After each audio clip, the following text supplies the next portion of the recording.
Thank you, Elizabeth. Good morning, everyone, and utter apologies that we're starting way behind time. It's not deliberate. We wish we started earlier, but here we are, and we will not waste your time. My job is actually the easiest, if I can get this to work.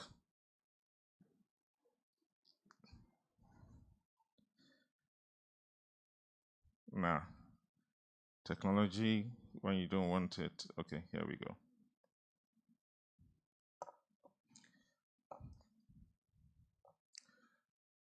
Very well. Tourism, our maiden conference on tourism. Is tourism about size? No, I don't think so. There's a story of Mauritius, population 1.3 million, used to grow sugarcane. Today, in the 1960s, they had a per capita GDP of $260. Today, it's over $10,000. A good chunk of that is from tourism. Size doesn't matter. Safety. Must a place be safe for you to go on tourism? We all know the story of Rwanda. The picture many people have in the frame is skulls, bones, dead bodies. But today, if you watch football, the EPL, on the armband of Arsenal is Visit Rwanda. Rwanda today is one of the foremost eco-tourist destinations in the world. But a little away from Rwanda, you have safari. Guess where? In South Sudan. South Sudan is the world's most dangerous country.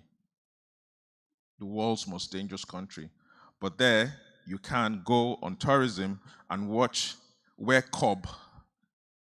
the cub migration is the world's largest by land mammals. So safety isn't a deterrent to tourism. Is it soft and hard infrastructure? Yeah, probably. Manpower, the roads to those places, they matter. Sometime last year, I was in Marrakesh in Morocco, and Marrakesh doesn't have anything per se, really. Just sun, herbs, and history. And they learn to sell that. And you have an influx of people because they have an airport right there connected to several places in Europe, and you can catch a flight to Marrakesh regularly. Now, what strikes me in all these places, at least that I've been to, Marrakesh, South Africa, is what I hear in the background. Nigerian music. You meet people, you say you're from Nigeria, and they're talking about Nollywood, talking about food. And something also is going on that is also signaling why we should be taking tourism in Nigeria very seriously. There's a complaint about over tourism throughout summer this year in Switzerland, Spain, Italy, Indonesia, Greece. People are complaining that there are too many tourists. The pre-COVID level of tourism has just gone up a notch higher, and people are tired of people flocking into their countries. So probably they're looking for new destinations. In Stellenbosch, way at the southern end of South Africa, they make wine. What are they trying to do? Keep that sense of a small place, building the roads. They're not just trying to manage the tourism, but they're putting the infrastructure there that people can come and experience that and feel, okay, what it feels to make wine. So they know there's a need for demand, they're putting the infrastructure, but they're small, they're far out, but they're attending to that need. Why are we here today? To explore potentials to be unlocked. I'm not the expert. I'm just setting the pace. And I think we had something already this year that sort of speaks to the potential. And there are many other things, pockets of them, which is the situation, which is the problem. There's just pockets of opportunities that need to be unlocked. Ojude Oba this year really made a lot of news, the whole Mr. Stees and what have you, just because of a picture, and then a story behind it. Let me take you back to what I said about each time I travel and I hear Afrobeats in the background, the nightclubs, people talking about Nigerian food. That already is an export that can now draw people into the country, where we can have, for instance, themed tourist organizations. A hotel does that already, just targeting a special time of the year, and you have people come around and you build something around it, give people a reason to come visit Nigeria. So, ladies and gentlemen, that I hope will be one of several things that will be discussed today. Those opportunities that can be unlocked along that value chain. So, my job, as I said, is to just give you a warm welcome and thank our sponsors, and thank you for defying Lagos, because Lagos happened to us today, but we are here, and I hope we will have a wonderful, rewarding, and fruitful time. Thank you very much.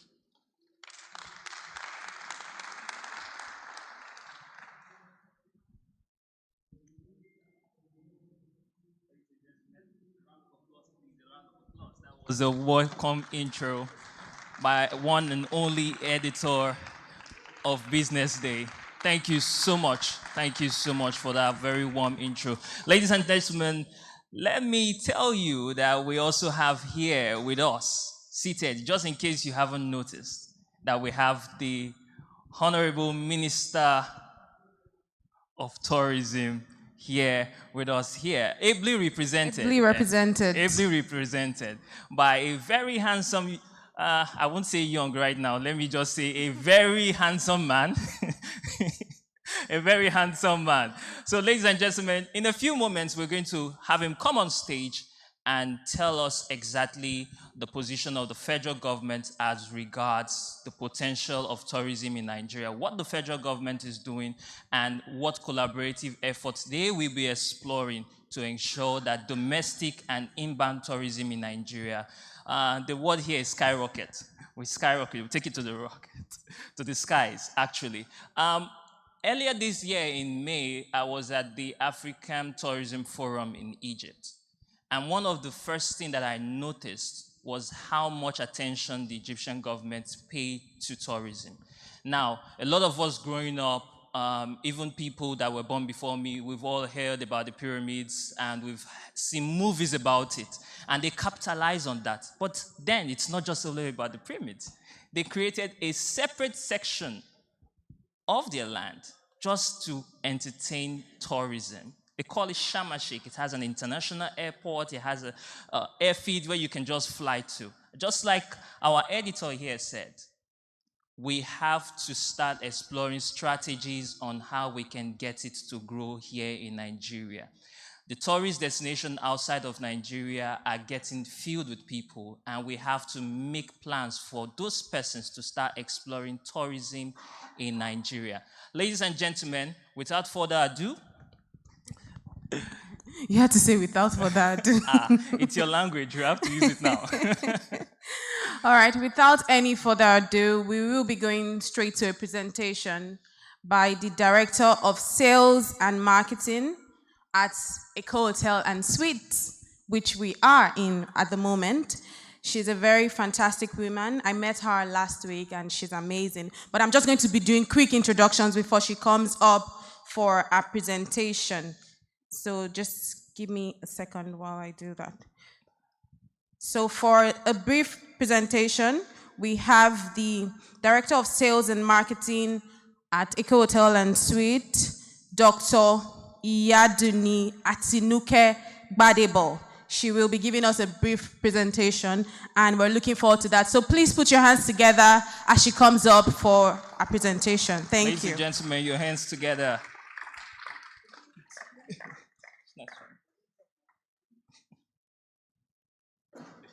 You good? I am. Thank you. Welcome. Thank you. Good morning, ladies and gentlemen. My name is Dr. Mrs. Iyaduni Gbadebo, and I am Chief Slave of Eco Hotel and Suites, proudly so. It excites me to see in recent times a lot of opportunities where conversations about tourism and hospitality is being had. And the reason why it excites me is because Nigeria is a ticking time bomb, whether we want to accept it or not. Oil has become old and very unattractive. Human capital development has become the new breakfast, lunch, and dinner. And we have to start thinking out of the box. We have to start ensuring that we are not constantly blaming our poor harvest on witchcraft. We have to see everything that we flourish as a people, as an opportunity to tell a positive story about Nigeria, about Nigerians, and about what we can collectively achieve as a people. I've been in Eco Hotel for the last 13 years, and one of the reasons that I stayed on is because I had hoped for a day that I would get an opportunity to bring theater back on stage. This is what I studied at school. There haven't been many opportunities, and I recently heard about the National Theatre being republished, and it just brings a lot of excitement because I remember having one of our exams in the National Theatre about 20 years ago, and the entire place smelled of pee. A national asset, something that could potentially, if we had harnessed it for the last 20 years, been giving us more money in addition to whatever oil is giving us. Our people, good and bad. Today, it is more expensive for you to hire a Nigerian music artist than it is to hire an American music artist. Davido costs more than Wyclef to hire for a show. So while we're constantly, some of us jackpotting and finding jackpot as the only way out, which, I mean, I don't blame anybody who decides to jackpot. But for the rest of us who decide to stay here, I believe that it is important for us to start taking advantage of all the opportunities that surround us. Nigerian movies are being exported all over the world. Yahoo boys are exporting all over the world. They're doing something. How can we turn Yahoo to tourism? How can we bring them back here and use all that brain and that fraudulent, how can we channel it right and then begin to export it as refined crude, whatever that means? I know that you're expecting me to make a speech about Christmas and all the things that happen in Christmas. That's a side story.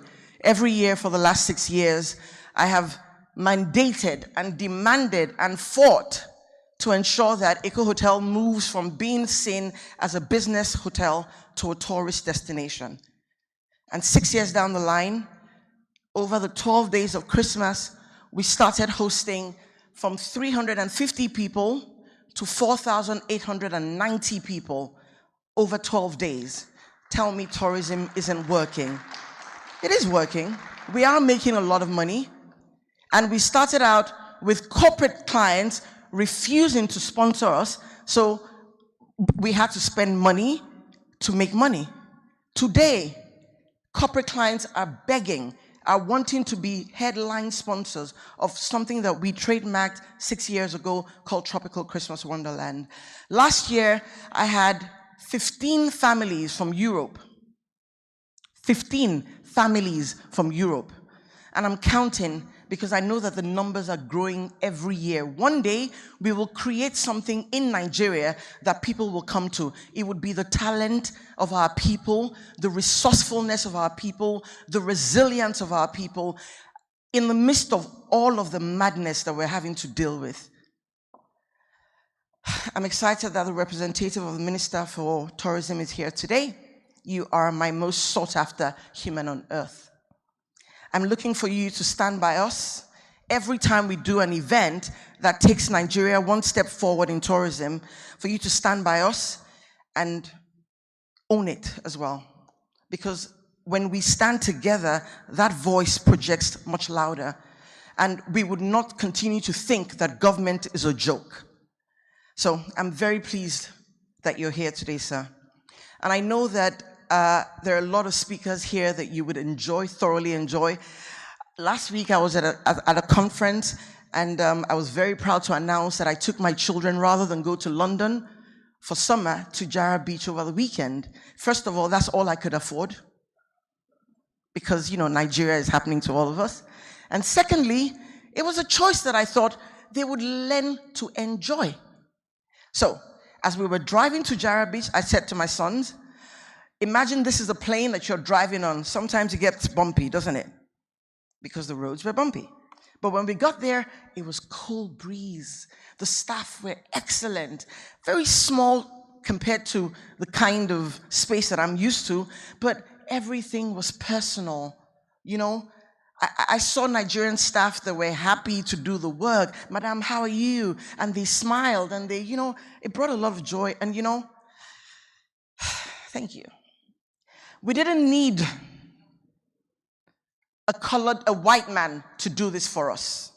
We love that he's done it, but we didn't need him to do it. So, you and I have a role to play, and I'd just like to say that I'm playing my role through my organization, and we're doing great things. We're making billions over 2 weeks of Christmas.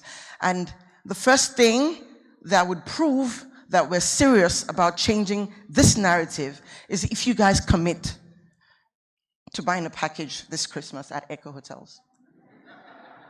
And even if you don't commit, people who come will buy, and you will hear about it. And you would have wasted your money going to London and America and all those places that your valueless Naira will get you.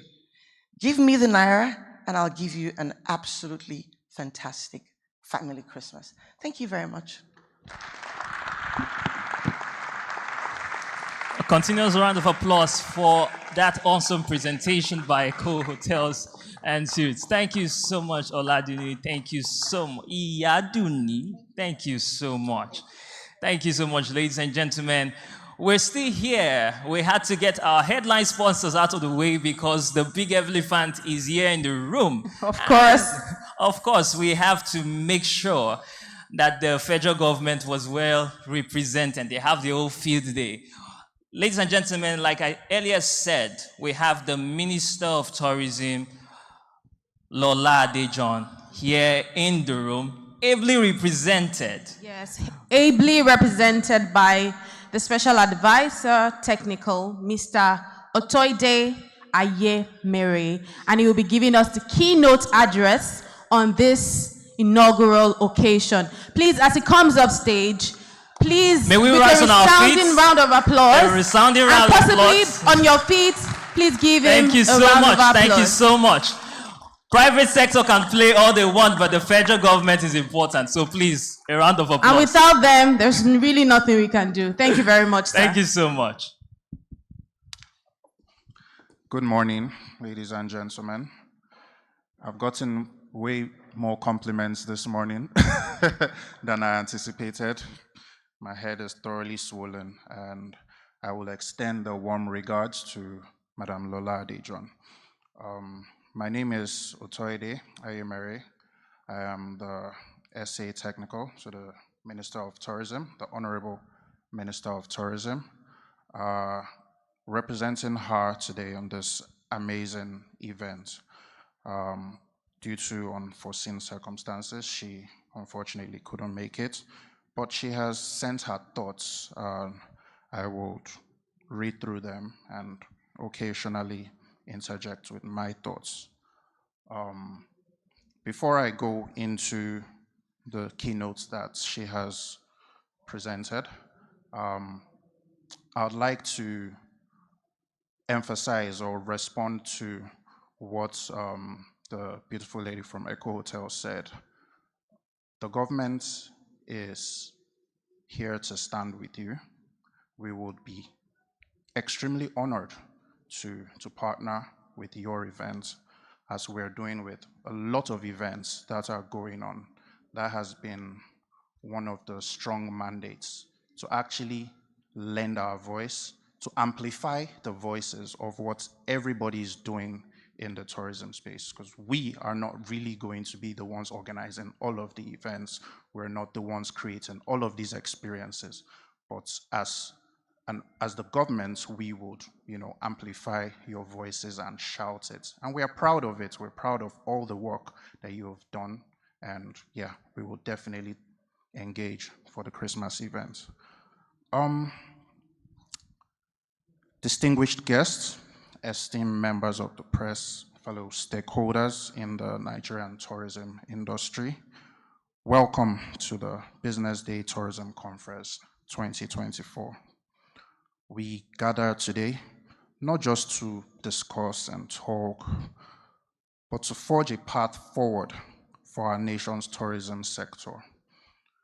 There has been lots of gatherings like this where we have spoken. I even joked with Mark that, yeah, another event. But hopefully from this, we can actually look to take decisive actions that would move the needle in our tourism space. Nigeria stands at a crossroads. Our land booms with untapped tourism assets, loads of tourism assets. Yet for too long, these wonders have remained hidden gems, known to few, both within and beyond our borders. The time for change is now. In 2022, tourism contributed 3.65%, about $17.3 billion, to Nigeria's GDP. We can do way, way better. Way, way better. Comparing this to 7.5% for France, one of the world's top destinations. Now, this gap, it presents opportunity. It highlights the immense growth potential. A lot of people are investing their monies in many other ventures. You highlighted crude. We really shouldn't be struggling to find investment for tourism projects at this point. It's literally a no-brainer. We have the people, both internally and externally, that are interested in so many aspects of what it is to be Nigerian. You highlighted our music, enjoyed all over the world. I've been to about 40 plus countries, and there's not one place that I have been to that I haven't heard Afrobeats. Our fashion, loved all around the world. So investments in our tourism assets should be a no-brainer. You spoke about why did it have to be Mark, a white guy, coming in to build a resort in Nigeria. That struck a chord.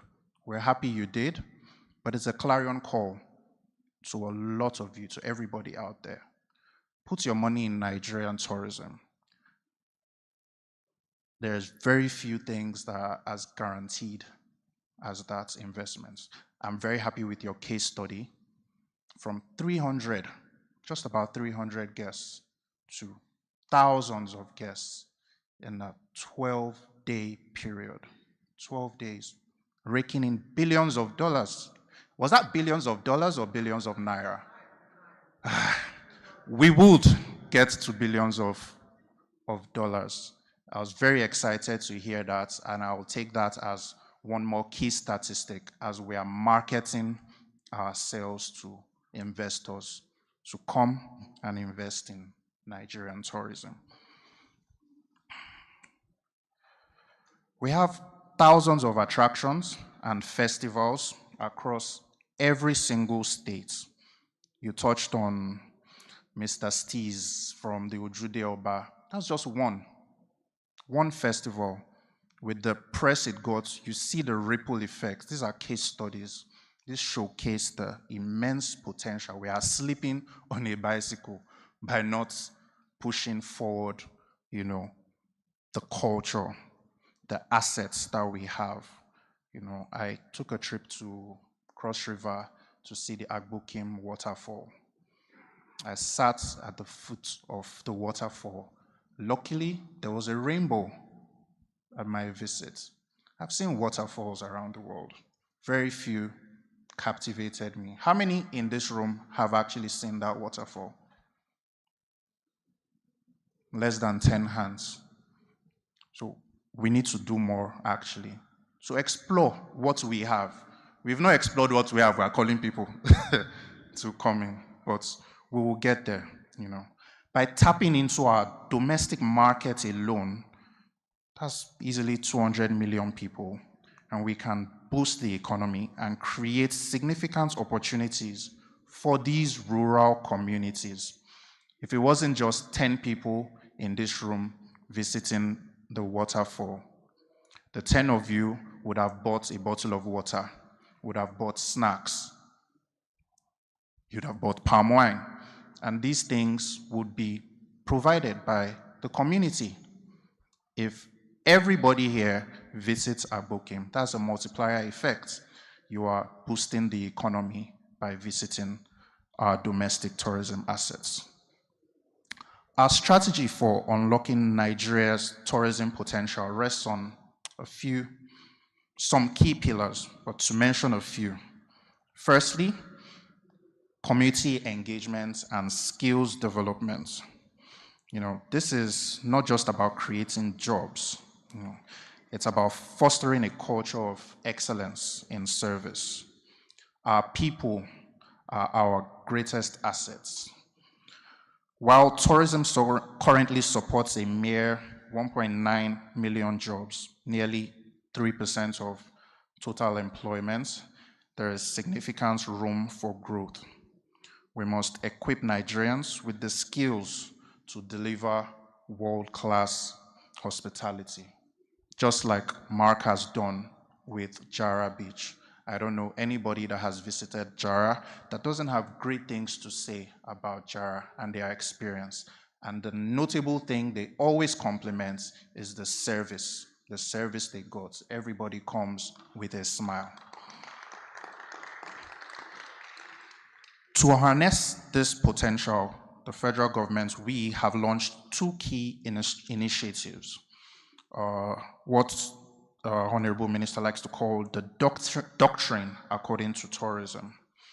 It's a nationwide campaign in collaboration with the National Orientation Agency to equip local communities with tools and let them reorientate their thinking to embrace tourism for economic growth and cultural preservation through workshops, awareness programs, and consultations.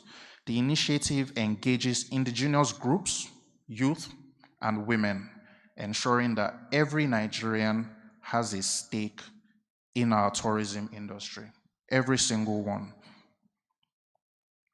The Ecogenesis Incubator Series, a sustainable tourism entrepreneurship program launched in the FCT, Benue, Ekiti, and Lagos, and it provides boot camps for young entrepreneurs to refine tourism ideas, fostering innovation and sustainable growth, and just help them find funding for their ventures. I'm going to touch on funding a lot through this keynote. Second, infrastructure developments.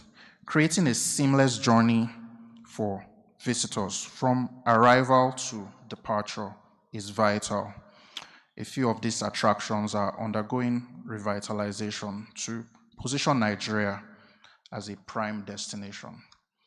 For instance, the Obudu Mountain Resort in Cross River is enhancing infrastructure to boost that ecotourism appeal. It's one of the most beautiful places you would visit in Nigeria. If you've been to Obudu, you feel like you can touch the clouds. The air is so fresh, the skies are blue most times. The landscape feels like a dream. But people so often aren't able to enjoy that because the end-to-end story, arrival to departure, isn't as smooth as we would like it to be. So that is one of the key things we're looking to correct. The Ogbunike Caves in Anambra is improving visitor facilities and conservation efforts to promote it as a cultural and natural heritage site.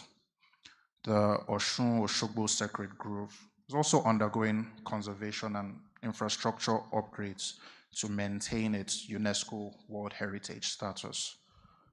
The Kajuru Castle in Kaduna is restoring its historic architecture to attract tourists with interest in history. If you've seen pictures of that, looks like Game of Thrones, and we're like, oh wow, we have that here in Nigeria. The Yankari Game Reserve in Bauchi, you touched on South Sudan having safari. I've been there. I saw giraffes, saw zebras, managed to see wild wildebeests. Is that what they're called? Well, we have all these assets. We just need to work on the end-to-end story and the infrastructure to make people able to enjoy this. Third, digital transformation to showcase Nigeria's beauty to the world is essential in encouraging travel and exploration to and around the country. We're working on creating a comprehensive database that allows us to, adequately measure and evaluate. At the click of a button, I want to know how many rooms do we have across the entire country. At the click of a button, I want to know how many people have come in the month of June, July, August. That way, we can actually even measure the effect of the investment and everything we're doing to boost the tourism industry. We're working on creating virtual tours of our heritage sites. Go online, see what we have, let it strike your interest, and then come and experience it in person. Working on mobile apps and travel guides to guide visitors through our bustling markets and landscapes and all the essential sites. We would bring Nigeria into the digital age of tourism. However, very importantly, government action alone is not enough. We need your expertise, we need your investments, and we need your innovation. The private sector, media, and civil society must collaborate. I have to emphasize on collaborate, because we've been working in silos for too long. This is the time for us to put hands together, to create tourism products that highlights Nigeria, our sites, our art, our festivals, our food, our people. Nigeria is open for business. We really are. We are implementing policies, seeking incentives, and creating a conducive environment for investments to thrive. To my fellow Nigerians, tourism starts with us. Let us be ambassadors of our culture, guardians of our heritage, and hosts to the world. The path may not be easy, but the rewards are humongous. By unlocking our tourism potential, we're not just boosting our economy, we're sharing Nigeria's story to the world. Let us transform Nigeria into a world-class tourism destination, showcasing the warmth of our smiles. We're all so serious. Let's smile. Let's smile. We have to showcase that to the world. The richness of our culture, our festivals, and the beauty of our land. Thank you. So much. Thank you so much. A round of applause. Please stay on stage. Please stay on stage because we're going to be having some persons come up there to take some photos with you to ensure that we're able to capture this moment and we're able to save this memory. Thank you so much, sir, for that very brilliant keynote address. So we'll be calling a few people upstage to come take photographs with the Special Advisor Technical. I'll be calling on Mr. Paul Kavanagh, the General Manager of the Wheat Baker Hotel. Please make him feel welcome with a round of applause as he comes upstage, please. Thank you.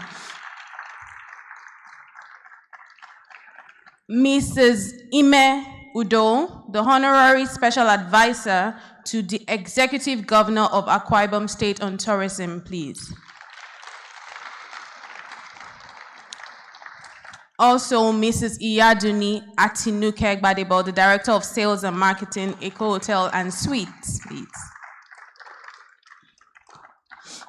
Mr. Ademola Oduwole, the Global Branding and Tourism Development Strategist, former advisor to governments of Fiji, Tanzania, and Mauritius. A round of applause, please. Thank you.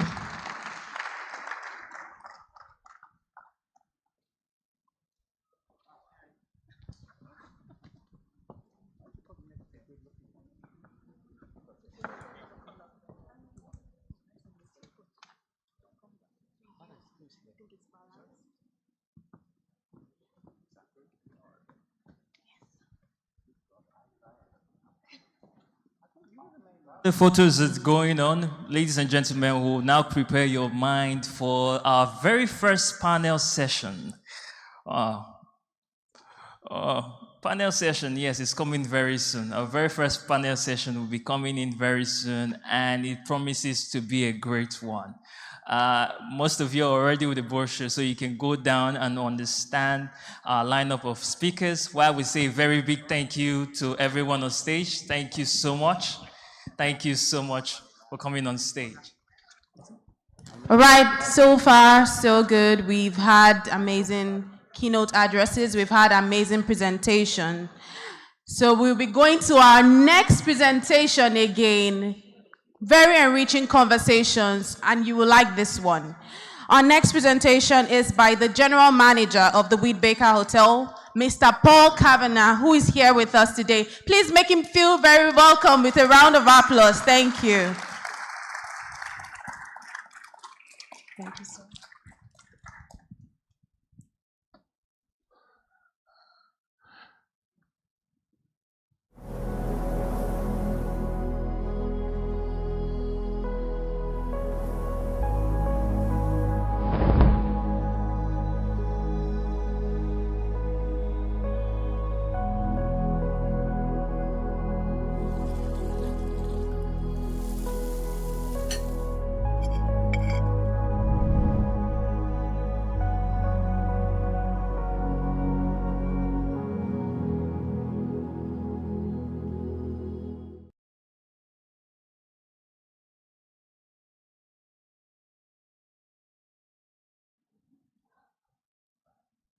Ugo, remove that thing immediately.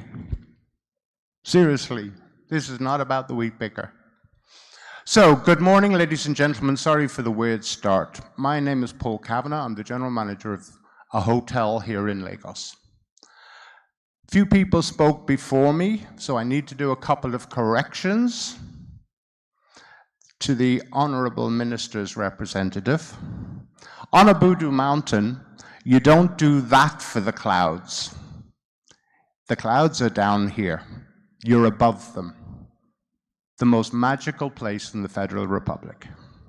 And I am totally biased. Okay? Secondly, we heard a very passionate presentation from ECHO, but the young lady's gone, so it kind of spoils this moment. But you can all tell her what I did. So at the Wheat Baker, one of the things we do every year is we look after those who need a little bit more help. And we throw a party for orphans. Last year's party was off the scale. This year, however, because the young lady told me the price is 30,000 naira per child, to come to Echo to have a fun day. So wherever she is, I'll buy 100 tickets.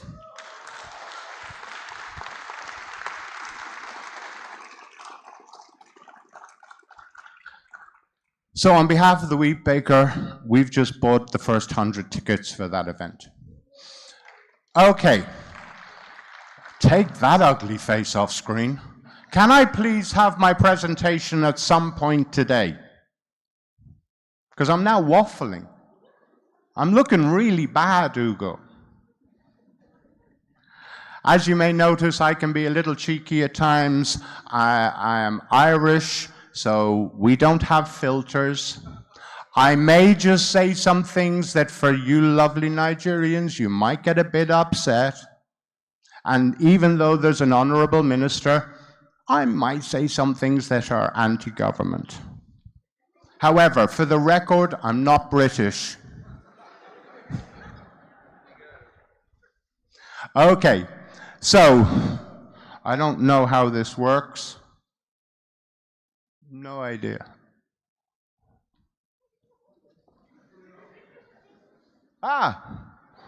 Okay, so when they asked me to do this, I wasn't very keen. I don't like talking. I don't like being center stage. I'm a very low-key person, right? Believe it or not. And I wondered, and I asked myself, why? Why are they asking me to come and talk about unlocking the potential of the tourism industry of Nigeria? Because let's face it, I'm just some Oyibo coming here, getting paid in dollars, having a great life, living the high life. What do I care? But that made me think.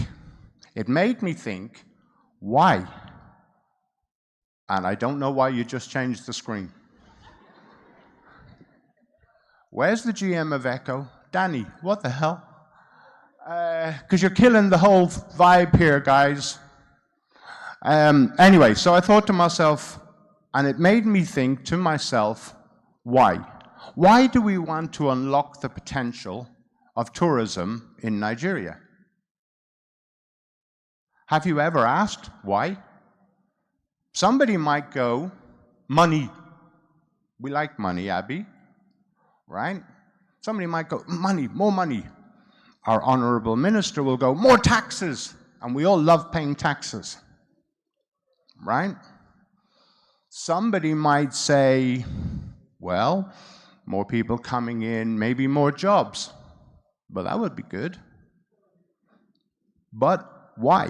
Why do we want people? The editor mentioned that in certain parts of Europe and certain parts of Asia, at the moment, people are protesting. I could have made a bad joke there. People are protesting about tourism. We don't want tourists. Go away. Stop coming. Now, maybe that's an opportunity, because maybe we could invite them here. Or maybe there's lessons to be learned from Spain and Italy and France and Indonesia and Thailand that maybe tourism, not so good. We've heard people talk about ecotourism, which is an oxymoron. You get on a plane, you fly to another country, you look at a tree, you think it's great, you go home, you've just killed the ozone layer. Right? So why do we actually want tourism? No, Ugo, you're meant to be over there pushing the button. Okay, some of these numbers, and I don't know why it's not centered, some of these numbers, please note, I am not talking in any foreign currency, I am only talking in Naira, just in case. 29.7 trillion Naira in 2022. That's what tourism was worth to the federal country. Nigerian tourism industry employs 1.91 million people as of 2022. Interestingly, 3 years earlier, it employed 3.2 So the amount of people employed has actually dropped post-COVID.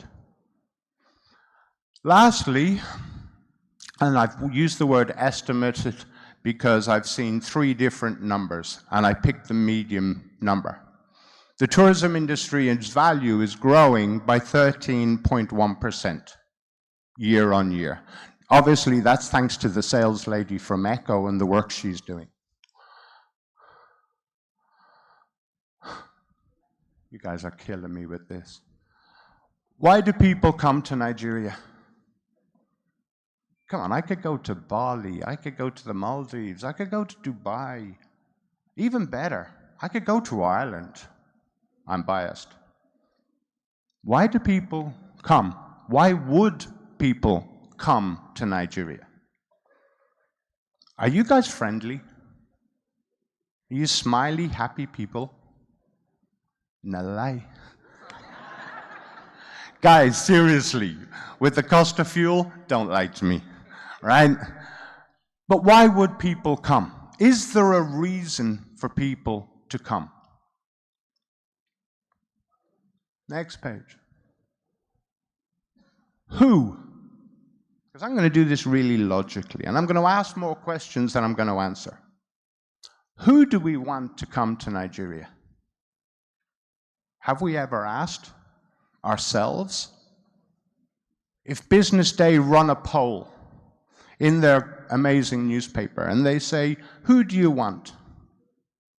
Who do we think the people of Nigeria would say yes to or say no to?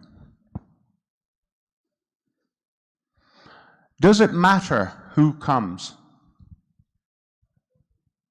To all of you, not as stakeholders in the tourism industry, as proudly Nigerians, does it matter who comes to your country? Does it matter who comes and visits you for a week or for a month? Do you care? Or if they're paying Naira or some other currency that we won't say, as long as they're paying, we'll take the money. You see, if you don't think about who you want, how do you target who you want? So who do we want? Is it the same for everybody here? Now, I heard earlier we have representation from the restaurant industry, we have representation from the hotel industry, from the resort industry, and it is the best resort in Lagos. He'll pay me after. But I didn't say change the page. Now you can change the page. Without a destination, you cannot plan your journey. You have to plan. The 5 Ps. And this is a message for all the young men in the room. Proper preparation prevents poor performance. Okay? Now you can change the page. So, is it our diaspora? Is it the Oyibo? Is it our fellow Africans? Is it Nigerians? There's 220-something million people inside this country. That's a very big market. And they're all here right now. And they know the place quite well. Right? Show of hands, just to make sure you're all still awake. Show of hands. For those of you who think, is it the diaspora? Raise your hands. 6. The minister said he wants the diaspora, so the rest of you should follow suit. Is it the Oyibo? No, we don't want the Oyibo. Mark, we better go. All right. But hold on. Don't the Oyibo have hard currency? Don't they overspend for things? So for all of you in the room, all the men in the room, to get a haircut, it costs you around here about 5K. It costs an Oyibo 30,000. You can charge them more. They're worth more money. They also use more services because they'll use the planes, they'll use the airports. They're a little worried, so they'll make sure they have proper car hire and protocol officers. Lots more people involved. But you decided on diaspora. Is it our fellow Africans?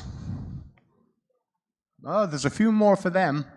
Tell that to the South Africans and the Bolt Uber story. Now, wow. Or is it our fellow Nigerians? Yes, so, right. So your marketing budget, I've just shrunk by about 90%. You can dash me later. Next page.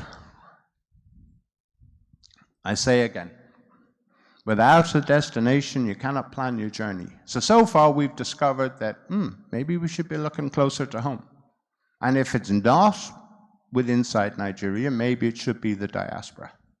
That changes the message, that changes the route to the message, that changes the whole story. And it's a lot easier. How? How are we going to do this? We're here to open the potential of tourism. You've decided you want to do it, although you don't know why. But let's look at how. What have we got? What do we need? What have we not got? Now, let me just state for the record, I'm not going to be controversial. Yeah, my security department is down there. They won't let me. So I'm not going to be attacking anybody or anything like this. Let's stay on the positive. Let's start from the point there just isn't any money. Nobody's got any money. Nobody wants to spend any money. Why is it always about money? There's a few lines there. So I looked at it and I said to myself, what if there's no money, but I want to change or look for ways as to how we can reach, and you chose the diaspora. How can we reach them? How can we talk to them? What do we need? What have we got? Wow, that messed up. Okay. We have in this country 220 million voices. That's a lot of voices that could be saying positive things. We have, and I don't understand it, we have two kind of different tourism bureau boards, whatever they may be called. Each one of them has a website, one Tour Nigeria, the other NDTA. And if you go and look at those websites, they're pretty cool. They're not bad. One of them has a brilliant thing where it translates into pretty much every language on the world. So it's talking to the world. That's pretty cool. We have private sector income to Nigeria, and unfortunately, I can't read those numbers. But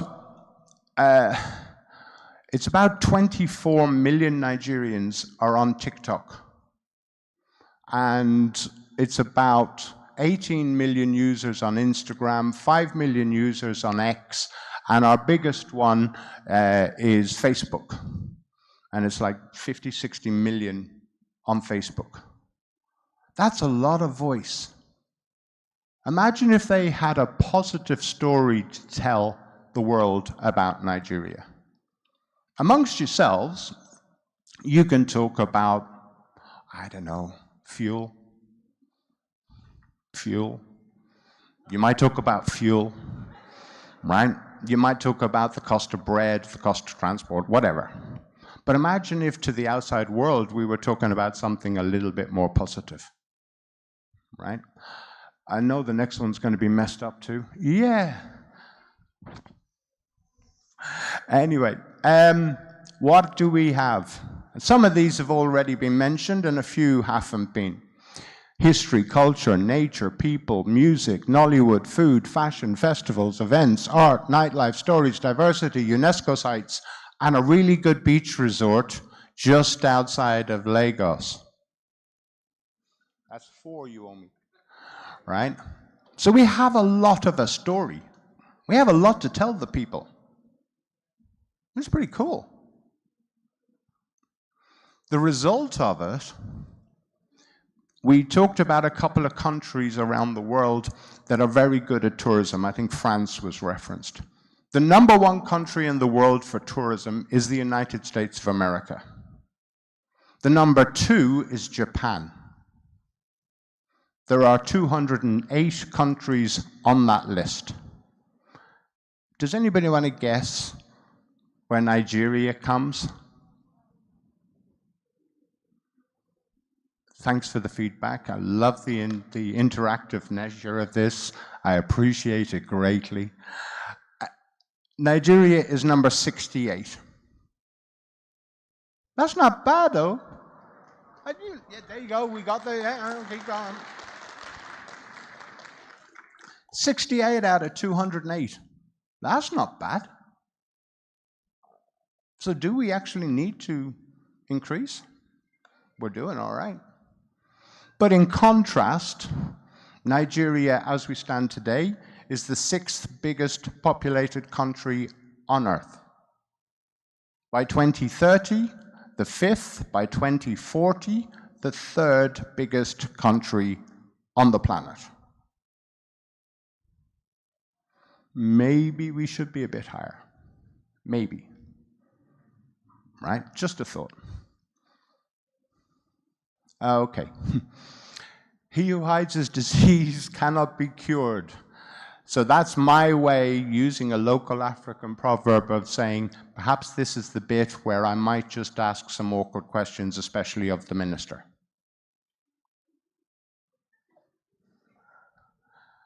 What do we have? Oh, challenges. Imagine being an Oyibo, arriving at Lagos Airport for the first time in your life. And you're on your way to Calabar, to the Calabar Carnival. So you have to transfer from the new airport to the slightly older airport. How do you do that? No, seriously, how do you do that? It's a genuine, I'm curious. How do you do that? Oh yeah, you walk along the street, down the road, round the corner, across the other thing, and if you're lucky, you pick the right one of the two.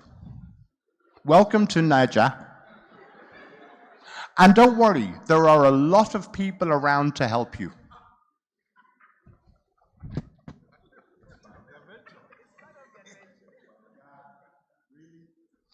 Anyway, we have other challenges. If you get in a car at the airport and you're buying an Uber that you've pre-booked, by the time you get to Ikoyi, because you're obviously going to stay at a hotel there, like the George, by the time you get there, the price of that car journey has probably doubled. Okay, that was a bad joke, right? You have other challenges as an Oyibo when you arrive here. Because all that happens is all you guys keep telling us about how scary this place is, and how security issues this place is, and how dangerous this place is. You keep telling the whole world how bad you are. Interesting sales tactic. Now, I'm Irish, and I'm of a certain age. I'm probably the oldest person in this room.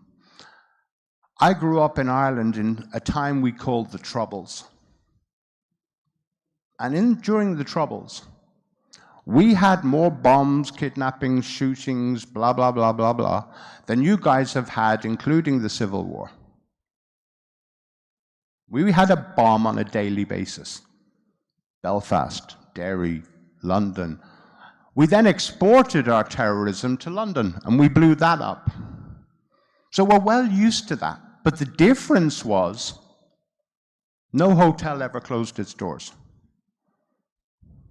No venue closed its doors. We just kept going. We didn't highlight it to the world. We just, there's a party to be had. Let's go and have a drink and a party. We highlight our challenges a lot. Why? How does it benefit in context of how do we develop the tourism in Nigeria? If we only talk bad things, That's the message we send. And yes, there are challenges. I think that 10% of my staff couldn't make it to work today because they couldn't get on a bus. There was no buses on the mainland to come to the islands. There's challenges. What do we not have here? Facilities. Now, the Honourable Minister's representative spoke about Abudu. Okay, so I'm formally the general manager of Abudu Mountain Resort. I spent 2.5 years on the peak of the people's paradise. I am proudly Calabar, right? I'm totally biased. And I don't believe any Nigerian should ever leave this country until they've visited Holy Mountain once in their life. You are not proudly Nigerian until you've been and you've sat on Holy Mountain. You cannot go to church until you've sat on Holy Mountain, because it is the closest place to heaven on this land. And because I'm proudly Calabar, I haven't heard Calabar Carnival being mentioned, so I have to give it a plug. All right? However, we don't have an international conference center. We cannot host events like the International Bar Association. For those of you in the restaurant industry, imagine what it would be like with 25,000 lawyers from every country on earth staying here for 5 days on full expenses. There's not a restaurant seat available for anybody for that week. There's not a hotel room empty for anybody. There's not car hire available for anybody. So where is an international conference center in Lagos, the most powerful city in Africa? Nairobi just opened a new one. They've boosted their tourism industry by 24% just because of that one facility. We have a little thing called Echo Atlantic, bunch of empty space just down across the road. Why aren't somebody, now I'm not encouraging government. Yeah, I'm absolutely not. No, honestly, don't go near it. Because we want it to work.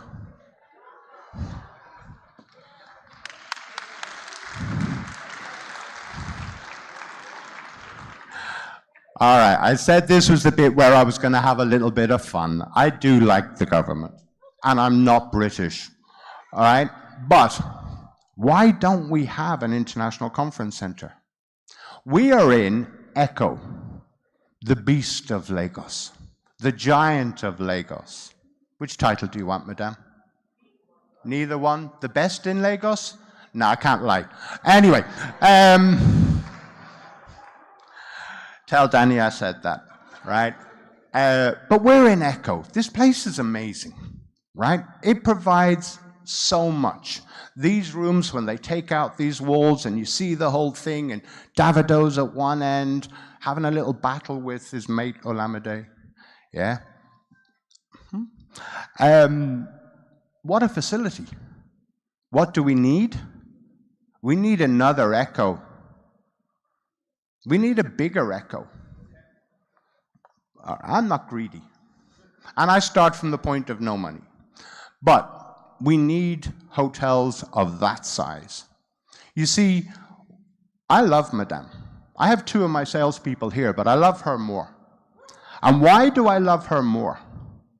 Because when Echo have a big event in here, when they open the whole thing up and there's some event with however many thousands of people, then the whole city is full. And my rates go from there to there, right? I make a fortune when Echo is full. So we love her. She's the best salesperson I've got in my business. And guess what? I don't even have to pay her money. Cool. But facilities directly related to tourism, we don't have them. The next one, because Madame mentioned it, and I think Honourable Minister mentioned it too, is people. A serious, major, controversial comment alert. Nigeria, the biggest country in the world without either a full-time hotel management school or catering college. So please, don't talk about the people. We don't have them. Fact. Right? Next page before I get deported. What the hell is that? Well, that killed it, because basically that image is meant to be logos from other countries around the world. In this corner, it's Visit Rwanda. Visit Rwanda. That is everywhere. Clear, concise message. The end one is something called Fulshire Ireland. I'm biased to Ireland. So it says, welcome to Ireland. Clear, concise message. Can anybody tell me what Nigeria's is? Like, what is our symbol? You have magical Kenya. That's up there too. It's the middle question mark. Right? But what is Nigeria? Fascinating Nigeria. Wow, somebody Google it. I've never seen the image. Right? But what is our clear identity? What is the clear message? Oh God, there's no point bringing me my laptop. He just wants to make sure everybody knows he's here. Yeah? The champion, the lion is here.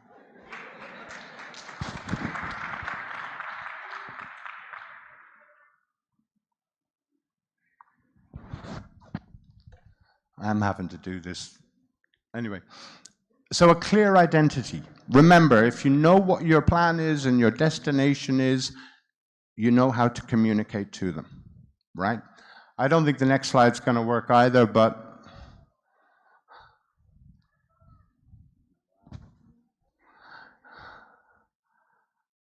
a clear concept. God, I'm glad I built this at 12 o'clock last night, because that way I can remember it. I'm very old. So a clear concept. What those two images are, they're not question marks, I promise. On this side is something created by Ghana in 2019, the year of return. The biggest and most commercially successful African marketing message in history, created by the Honourable Minister Catherine, and they did that. They made Stevie Wonder an honourable citizen of Ghana off the back of it. And what's the American talk show goes? Harvey? Steve Harvey? Just kept talking about it all over America. The other side of it is beyond the return. It was so successful for that year's campaign that they decided to do it for the rest of time. And it's still working today. And you know what's funny? We here benefited a lot from that campaign. Because some people were going, well, Ghana isn't my return but destination. Nigeria is. I'm Igbo by descent. I'm Yoruba by descent. Because, you know, the story of the slaves, some of them came from here, some of them departed from here. So these people wanted to come back for that. So we benefited off the back of Ghana a lot. They're not even looking.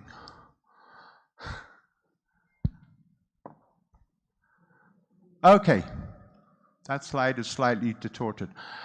It was said earlier about how we want to welcome the rest of Africa and how we want to welcome the rest of the world and all those types of things.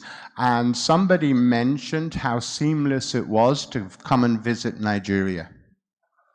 I'm Irish. I am a citizen of the Republic of Ireland, very proudly. Before I came to Lagos about 3 years ago, I lived in Nairobi. And in Nairobi, if I wanted to come and visit Nigeria for the first time in my life, so let's pretend I've never been here, and I wanted to go to a Burna Boy concert. Sorry, okay, let me be honest. Go to an Ira Star concert. The view is better. And if I go and get a visa in Nairobi, it will cost me $25. Now let's pretend I'd gone home to Dublin. If I walk in and I want to get a single entry visa in Dublin to come to Nigeria, it will cost me €60. Why are you charging me 6.5 times more for the same visa to travel? But hold up, wait a minute. Because I own a home in North London, if I want to get a visa, a single entry tourism visa to come and visit Nigeria, it will cost me £382. The number isn't there. It's roughly 800,000 naira. Why? Seriously, why? Now, I asked some of my staff about this, and it's because what they do to us. Oh, because the infrastructure is different in their countries. Well, two wrongs don't make a right, and the infrastructure difference with Dublin and London, not much. So why? If we have this open door and we want people from around the world, why do we charge, in some cases, 12 times more just to come here? And the cost of a visa is more than the cost of the flight. You guys are more intelligent than I am. Somebody make logic of that. So, what do we not have? A route to market. How do we sell ourselves overseas? Now, remember, I started from the point of we have no money. Okay?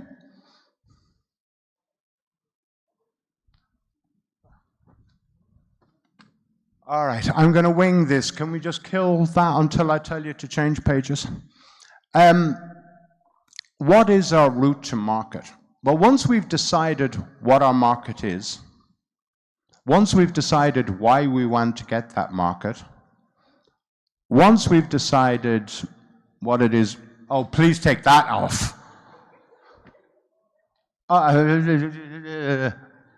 Can you put the echo video back on, please? It's nicer than the last image you just had. I don't mind, right? So, a route to market. How do we talk to the world? And what do we talk about? We mentioned the numbers of social media. And funnily enough, we saw a little example of the power of Niger social media down in South Africa recently. Really good. But we have a lot of voices. But what voices do we control? Or what message are we giving those voices to share? We have an amazing, huge social media presence. And it's just going to get bigger. So the amount of Nigerians on social media goes up by about 140% every single year. We're growing.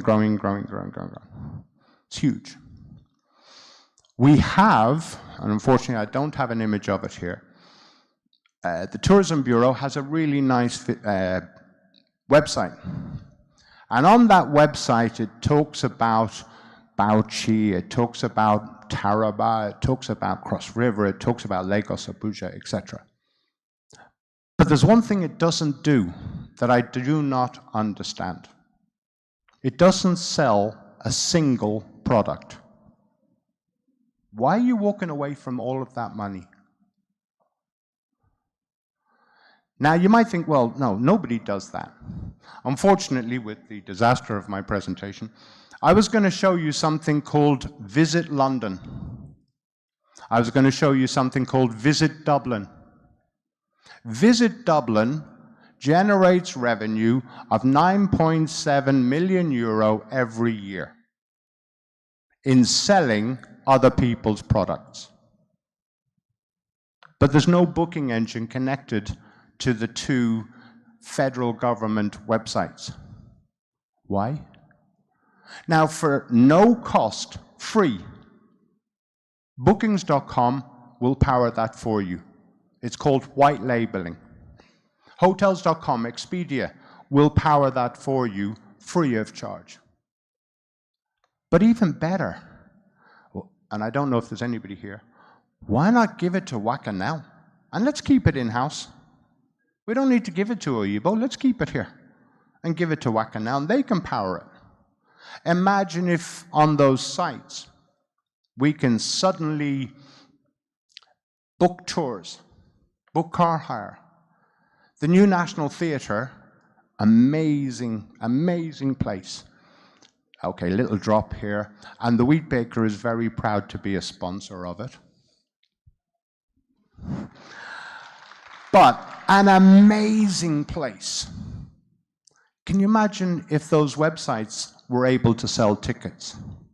Can you imagine if you're running a really good Christmas event in the biggest hotel in Lagos, and you suddenly had 2 or 3 or 4 more salespeople selling your tickets for you? Pretty good, right? And it doesn't cost them anything. Instead, they will earn millions of naira. What would the Honourable Minister and the Ministry of Tourism do with millions of naira? They could fix all sorts of things.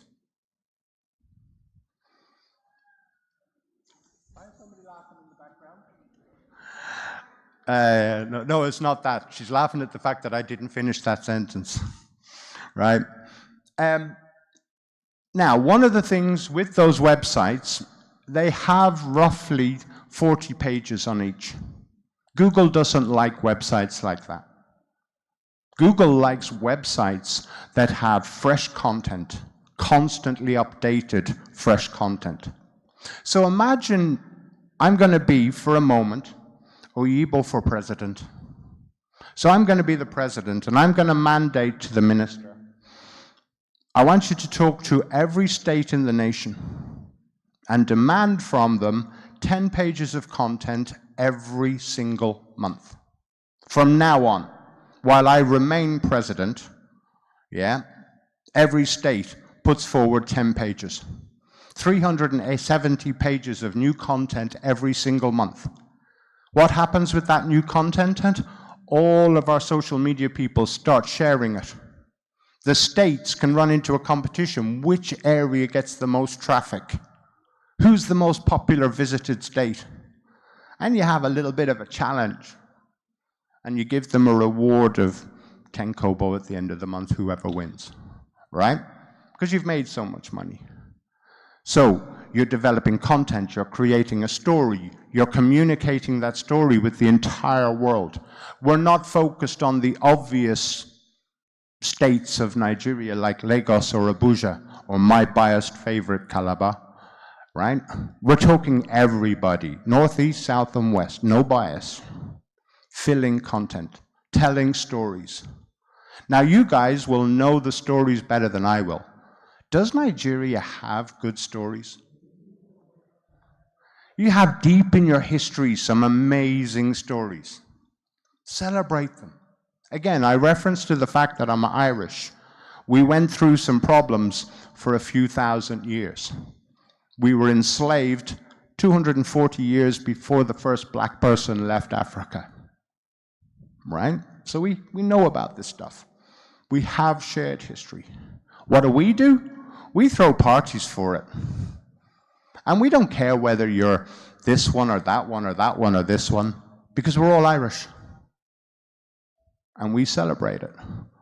You have all these incredible stories, and keep in mind, you're only like 800% bigger than us. right? So you have all these stories. Celebrate them.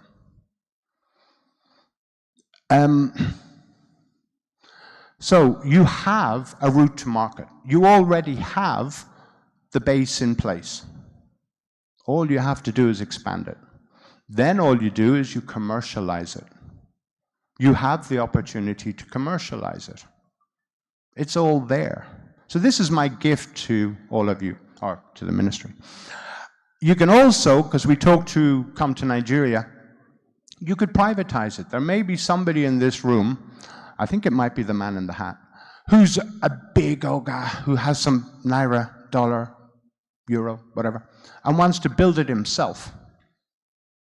Because as a private business, visit Dubai. Go and look for Visit Dubai.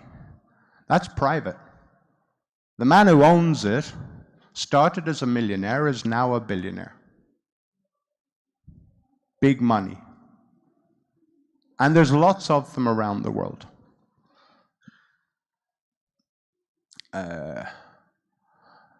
All right. That's too early. Can you go back? So, a route to market. The last thing I'm going to say is this. I started by saying why. Why was I here? Now you still don't know. Then I went into why do we want tourism? And there has to be a good reason.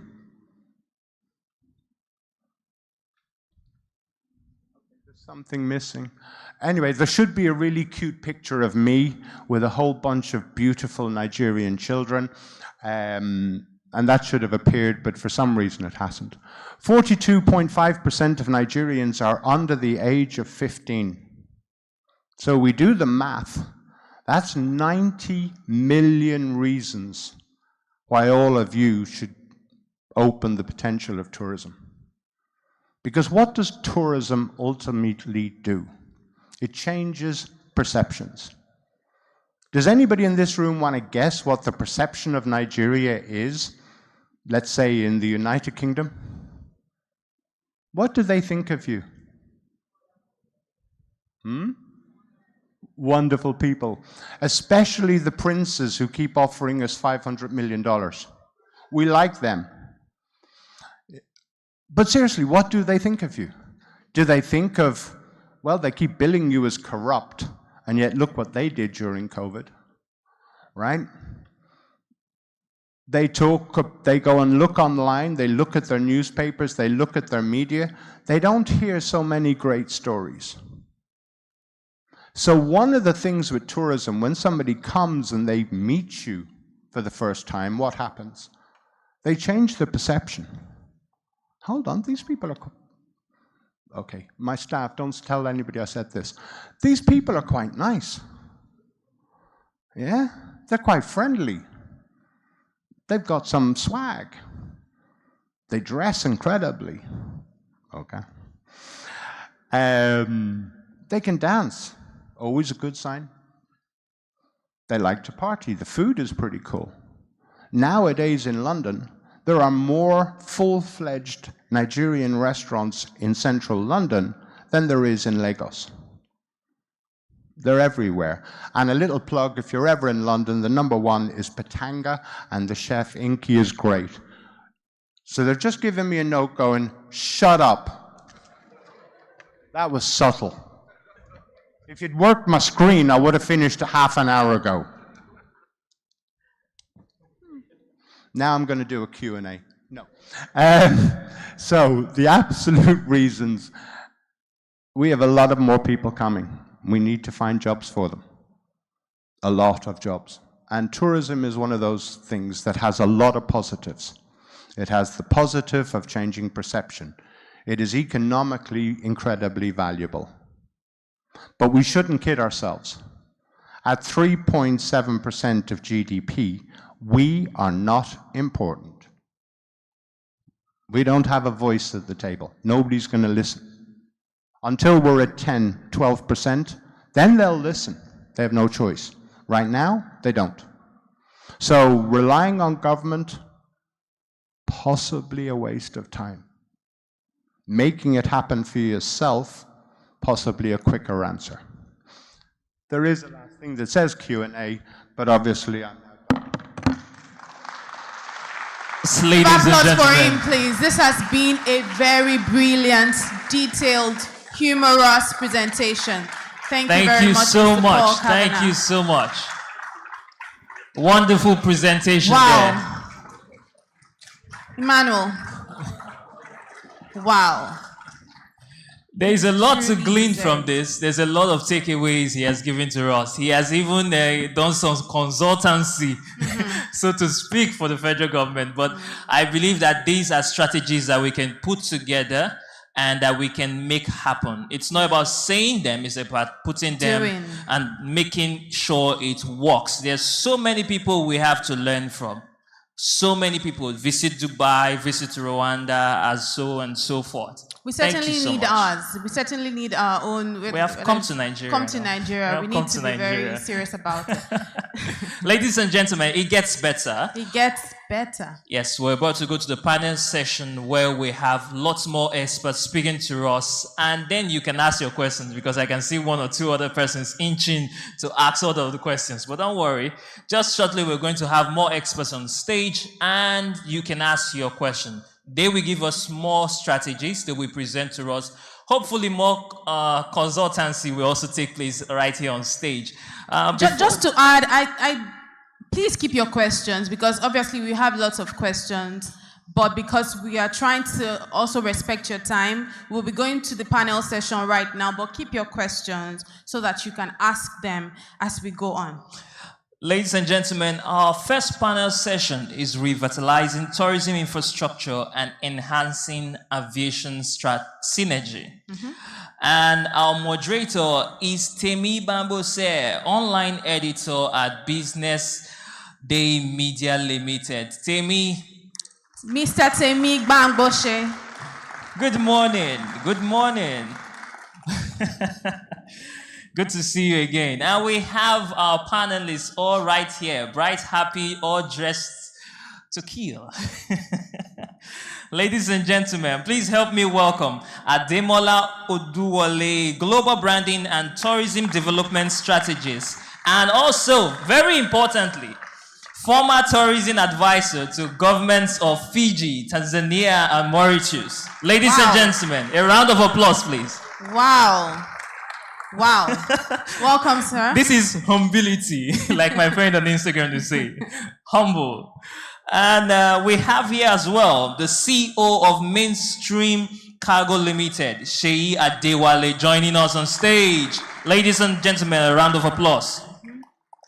And of course, the one, the only president of the Restaurants, Cafes, Bars and Club Association, RCBC, Morenike George Taylor.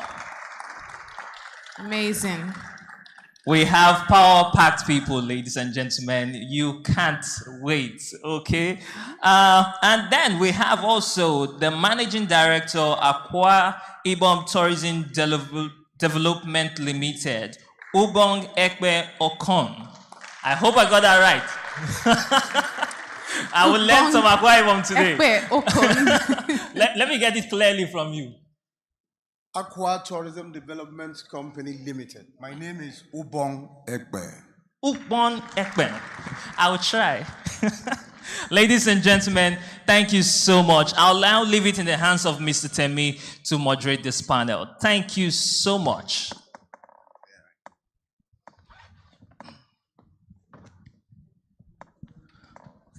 Welcome, everyone.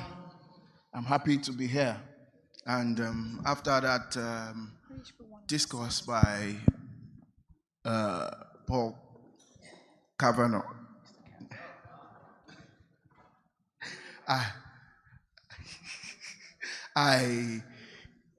think I would have to throw away my preparation and just listen. Okay, so we'll be talking about revitalizing tourism infrastructure and enhancing aviation strategy.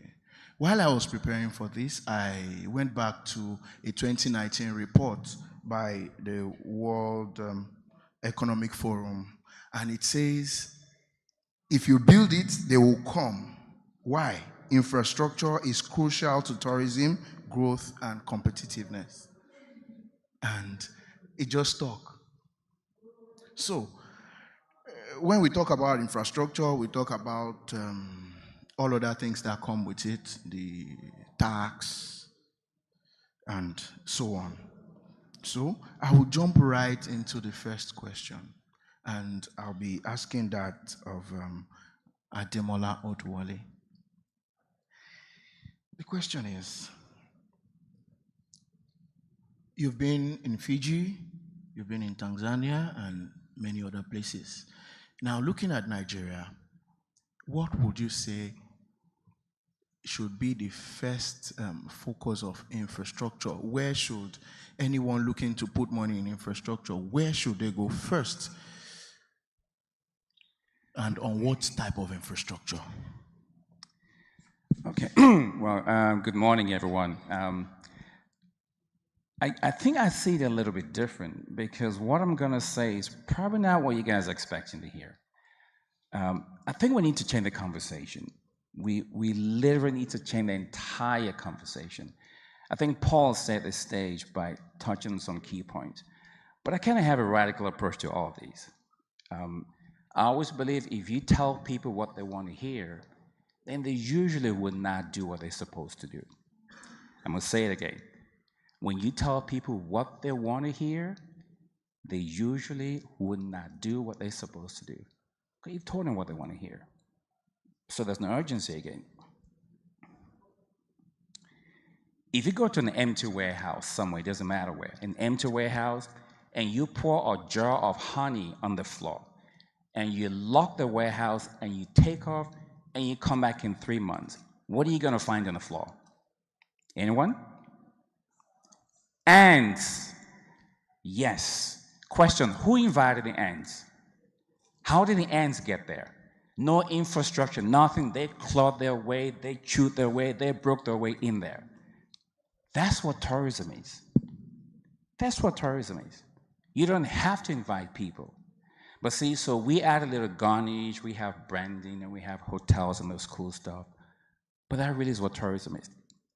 Let me digress a little. I'm going to tell a story.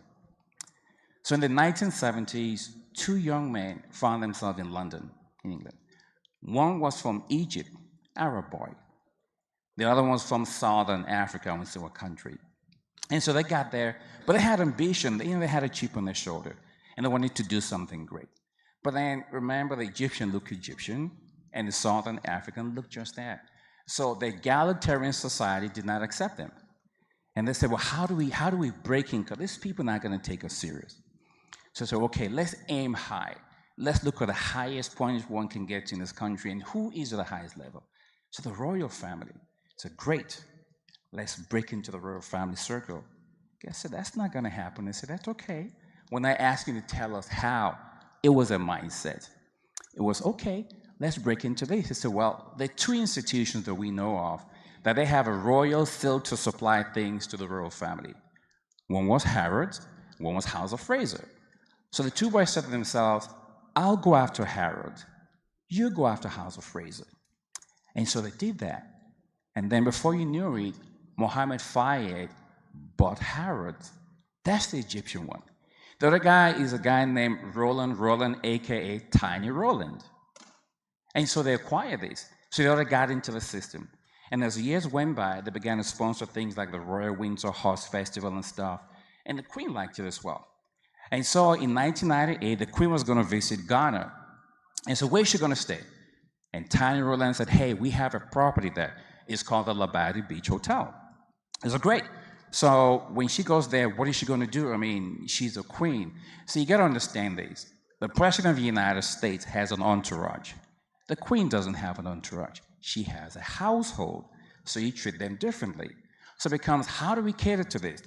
I said, well, who's going to help us build this? So when the guy said, well, there's this crazy guy who I met. You know, he just did stuff for Barclays Bank Africa Group, and he designs architecture and stuff. Let's get him to do it. So they hired me. So my job was to build an architecture of everything in that hotel so the call sign would change from the Labadi Beach Hotel to Her Majesty's residence. And so it went well, and I said to myself, why even stop there? Let me engineer something even better. Let me learn some things. So I had access to the inside. I worked with a guy named Aubrey Orleans, who was ambassador of Ghana to London, and a couple other people. And I said, let's push this envelope. So I began for a few years to look at the strategy aspect of building things. And I skewed it towards tourism. So in 2007, the first person came calling. His name was Professor Jumana Magembe, tourism minister of Tanzania, designed some architecture for them. The next one was Mauritius, designed some architecture for them. And the last one is one that I love so much. Prime Minister Frank Bainimarama of Fiji. See, he staged a coup. What he didn't understand is when you stage a coup, the Commonwealth doesn't like it. So they kicked Fiji out of the Commonwealth. And he said to them, well, go climb a tree. Not knowing that the biggest revenue source for Fiji was tourism, and it came from Australia. So they kicked him out. And he said, well, how do we build this? What happens? So it became my job to find an alternative revenue source by tourism for Fiji. So moving on after that, I said, okay, focus on brand. And I did that, at global branding. And then it dawned on me when I was asked to come here, and I said, well, here's the first thing. Nigeria does not have a brand. It doesn't. Nigeria has a reputation, and most of us know what it is. So the first thing you have to do is Nigeria has to become a brand first, because with branding comes recognition, and recognition comes numbers, the tourists, things that Paul alluded to earlier. And so that became the approach. And so I said to myself, so at this stage and point where we're in, it's not so much about the infrastructure. Remember the jar of honey? There was no infrastructure. The people called backpackers, if you give them a reason to come, forget infrastructure. They will claw, chew, and climb their way because there's something they want out there. So we have this thing called a coach. We've built this coach. It's like a train wagon, and we've decored it in Nigeria. So we have this gold-plated thing. We have the chairs here, and we have the restaurant here, and all the stuff here. And it becomes, okay, everyone get on board. Let's go. Let's go where? There are no train tracks. There are no train tracks. There's no brand. There's no branding. A few years ago, the last fully functional tourism minister they had was a guy named Adam Duke. Remember Adam Duke? Minister of Tourism, fine gentleman, loved his hat as well. And there was another lady, I think it was Salim Banefo. She had this green wag, remember the lady? Great. They were a fantastic pair. And they ran around the tracks and tried to make it work, but Nigeria was not a brand. So nothing happened. And so here's why I said my thoughts are radically different. And so in my opinion, which doesn't count, by the way, but I'll share it anyway. In my opinion, the primary job of the tourism minister is to rebrand Nigeria. That's the primary job of the tourism minister. Because the moment you do that, remember the ends? Then it begins to come. Then it begins to happen. And so when you say, what infrastructure? And I said, leave infrastructure to the great guys who do infrastructure. My approach is radical. It's let's change how we see these things, and let's rebrand this country first. Thank you. Thank you very much. So if I was writing a headline for this, I would say brand, not infrastructure. And I'll put your name in front of it. So, you want to weigh in on that? Okay. Yes, branding in such a way. And I'll state this by saying what Paul mentioned of someone coming from Ireland or England for the first time to Nigeria, and he has to walk all the way not knowing what to do. And is exposed to so many things. So what that brings to bear is that, one, we need transit buses. I don't understand why we don't have transit buses at our airport. And I'll say why. Let me hold your thought a bit so that I can modify the question a little bit. So while you're weighing in on that, you're also looking at, because you are an aviation expert too. So Paul raised the question that you come down from one airport and then you have to turn the corner across the street and find great people to tell you where to go. So what can be done to battle this? Okay, first is what we have what we call airport or passenger facilitation. What that means is that you have to have good signages, lavish signages, beautiful signages everywhere. You don't assume anything. That is the first thing.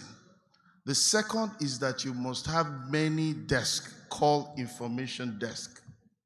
And we don't have so many both in domestic and international airport.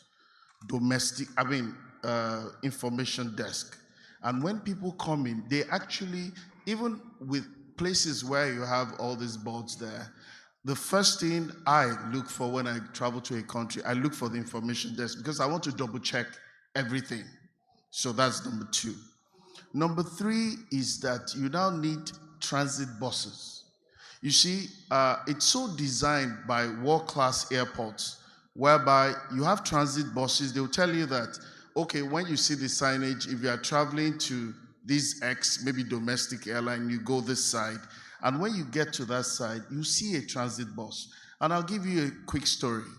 Remember Virgin Nigeria when it came to Nigeria? Yes. One of the major issues why they had to exit Nigeria, in part, was because they were stopped from bringing their international passengers and feeding them to the domestic side of the. They started initially, and they were resisted by someone else, I don't know who, and then they stopped. So they felt that these people are not serious. We need to get feeders from everywhere across the country. And we have to make our passengers have a seamless experience to the extent that Virgin, as of that time, even pay for the cart.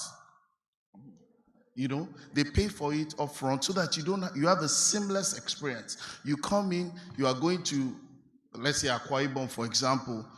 They will tell you what to do. They've already prepared a channel and a way for you. So it's a whole experience altogether. All these are lacking. Then thirdly is that, still talking about the facilitation process that Paul mentioned for newcomers, there is no real airport-based, hotel-based airport at MMIA or even MM2. You will discover that the plan has always been there.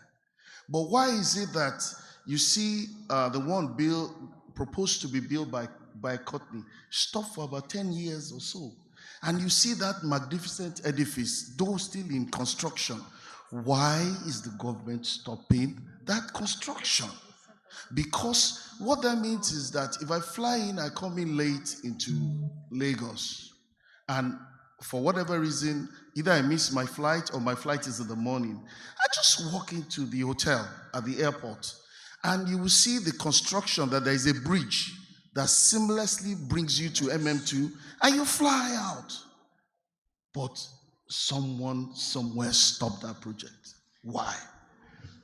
So we need to, there's so many things to do. And lastly, what I'll say is that because the minister is represented here, is that there is no way also tourism can succeed without a good handshake with the Ministry of Aviation. They have to work together. There's so many things to talk about, but I'll stop here. Thank you very much. So I think it all still fits into the branding that Ademola talked about. Yes. If you have a brand and if you have infrastructure to support the brand, well, instead of letting your people claw in and chew in, they could as well get there easily. So if the government is trying and they are not really getting there on time, what can be done by the private sector? Obong, would you Okay, like to try? thank you. I'd like to first of all thank Business Day for this opportunity, but I pray that whatever we're going to say here today won't end as a talk show, because in 2015, I had the opportunity of saying what I'm going to say here at the National Tourism Summit in Abuja. It ended as a talk show. I pray that this wouldn't end that way too. We must, it's important. You can't do business. And I like to say that government doesn't have any business in business. The private sector is key when you talk about branding, especially as it has to do with tourism. Tourism is something that the private sector drives. The government is supposed to either do the regulation, like in your words, branding. Now, has the government branding failed us in the past? Yes. They failed us because of a lot of things that are involved in it. And there's one thing I like to say here. There's something I call We FM, Wheel FM. What is in it for me? When one is in or is about to do a branding of a tourism product, the guys who sit in the office, the first question they ask you is, what is in it for me? That has killed a lot of branding when it comes to tourism promotion. A few years ago, I initiated a tour package I called Dise Akwa Ibom, meaning come and see Akwa Ibom. I sold it over the world. When I started, only 11 people were interested in it for like 8 months. But you know what? After a while, the guys I sold the packet to sold that packet to African Americans. And I had a lot of persons who came into you on a tour package with me as the tour guide. That brand, Dise Akwa Ibom, as we speak, is selling the entire Akwa Ibom today. Now you have others like Discover Akwa Ibom, Explore Akwa Ibom, all of that. But I decided to localize that brand with the name Dise Akwa Ibom, meaning come and see Akwa Ibom. Just on Monday, I have curated the slave history, and I have started a slave history museum and a memorial park, the first that is done by an individual. And I tell you what, the funding for this brand is not coming from government, it's coming from African Americans who have trailed their history, that 31.7% of slaves that left the shores of Biafra passed through Akwa Ibom. So branding is key, but we must see how we do it such that it sells Nigeria. Thank you very much. I like how you went, I like the deep dive. Now, all this comes with some costs and co to the operators. So I'll go to Morenike now.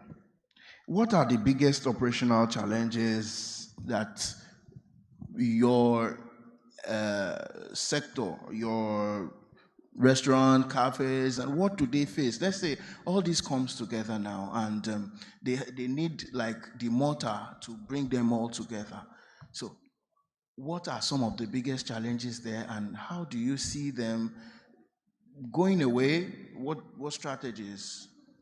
Thank you so much. So thank you so much, Business Day, for organizing this event. And it's really a privilege to sit here and discuss this issue. You see, if this issue did not exist, the RCBC would not exist. We came together as restaurants, cafes, clubs, business owners because we identified a problem. There was multiple taxation. So you have agency after agency coming to your establishment asking for different things. In fact, you're not even sure who exactly you're supposed to pay. Because if you get the fire service from perhaps Ikeja and the fire service from perhaps Ojodu come over, the fire service from Ikeja will not recognize that you have dealt with the fire service from Ojodu, and it causes several issues. So these are the kind of issues we had to address. There are other issues that face businesses in the hospitality space that serve food, that serve drinks, that offer entertainment. Where do we get good staff? Considering how difficult Nigeria is becoming, considering how much fuel is, can you imagine how many more people are actually being dismissed today because of theft? We've had incidences when members of staff actually stole a whole generator. That's where we are now. Imagine someone waking up at 4 a.m. to wheel a generator out of an establishment. Now, these are critical issues. We need staff that are traceable, identifiable. We need staff that can actually survive based on the salaries that we pay. Okay, now we say, okay, we want to actually pay good salaries. And honestly, I must compliment Mark. I'm so biased right now because he's our member. He pays well. These salaries, with increasing living costs, are they still able to satisfy the workers working for us? These are the issues facing us. Okay, what about the supply chain? We decide that we want to serve international dishes from all over the world. I think in Lagos, you can actually basically get a meal from anywhere in the world, but everything isn't grown here. Everything isn't produced here. How do we get that in here when we do not have access to FX? How about hiring? We decide that, we are not discriminatory. We want to actually take on board some chefs from another country. And you put these high bars just because we decide to hire someone from another country. Well, perhaps the Nigerian does not know how to make that particular type of food. And it's okay. That's why we have different types of restaurants. So we have different issues that have been plaguing the industry. But it doesn't mean that there is no solution. Now, for the issue of staffing, what we are looking at is a situation whereby we are doing in-depth, people are identifiable. It's no longer enough to wait for the government to, we know you, or address verification. You need to register with the police. We need to know where your hometown is. We need to know where you're coming from. So in case anything happens, we know who we're going to hold because we are accountable to people. People are eating food. If anything happens, we will be held responsible. When we look at multiple taxation, we actually had to go and engage with government agencies. Okay, can we have a point of contact, like a person that we can actually reach out to if we have an issue on this? We met with the GM of La Cepa. We met with different government officials just to know that we have the right contact when we are dealing with the government. Now, it's not really as easy as that. If that information is not available to you, you will not benefit from it. A lot of restaurants in Nigeria and in Lagos today are not owned by Nigerians. And even the Nigerians that own them have not lived in Nigeria all their life. So they are not aware of the way things work here. Right? So for that reason, they have struggles that maybe someone that has lived in Nigeria all their life may not face.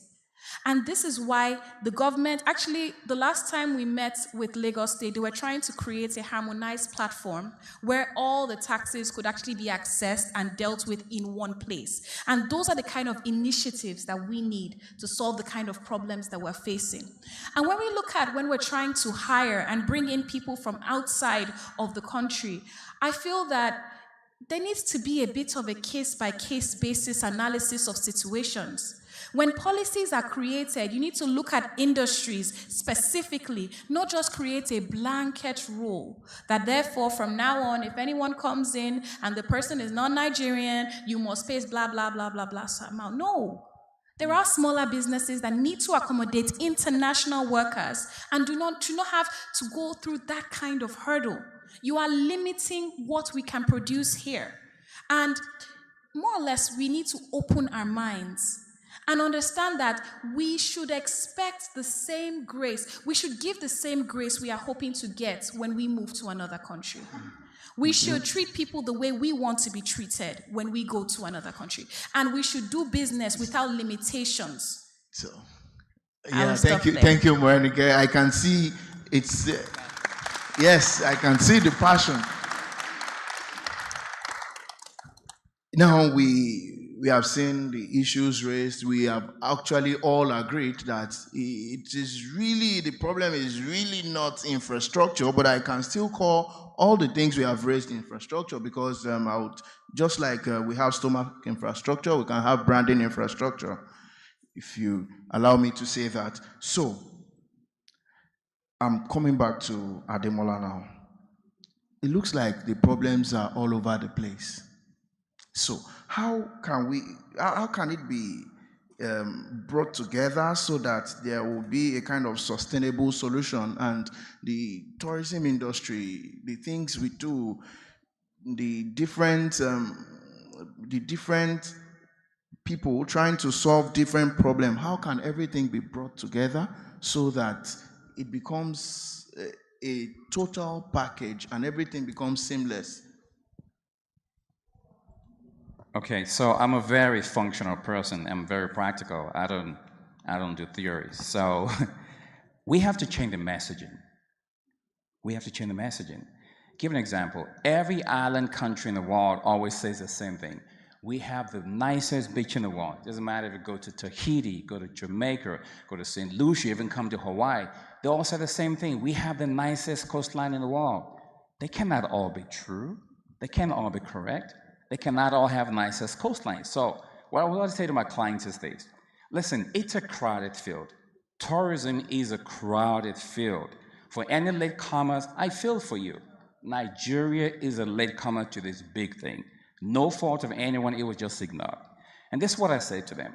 When the stage is crowded and you climb on a crowded stage, no one notices you. So what do? Don't climb on the stage. You explode on the stage. So when everyone turns to look to say, what just happened? You start your pitch.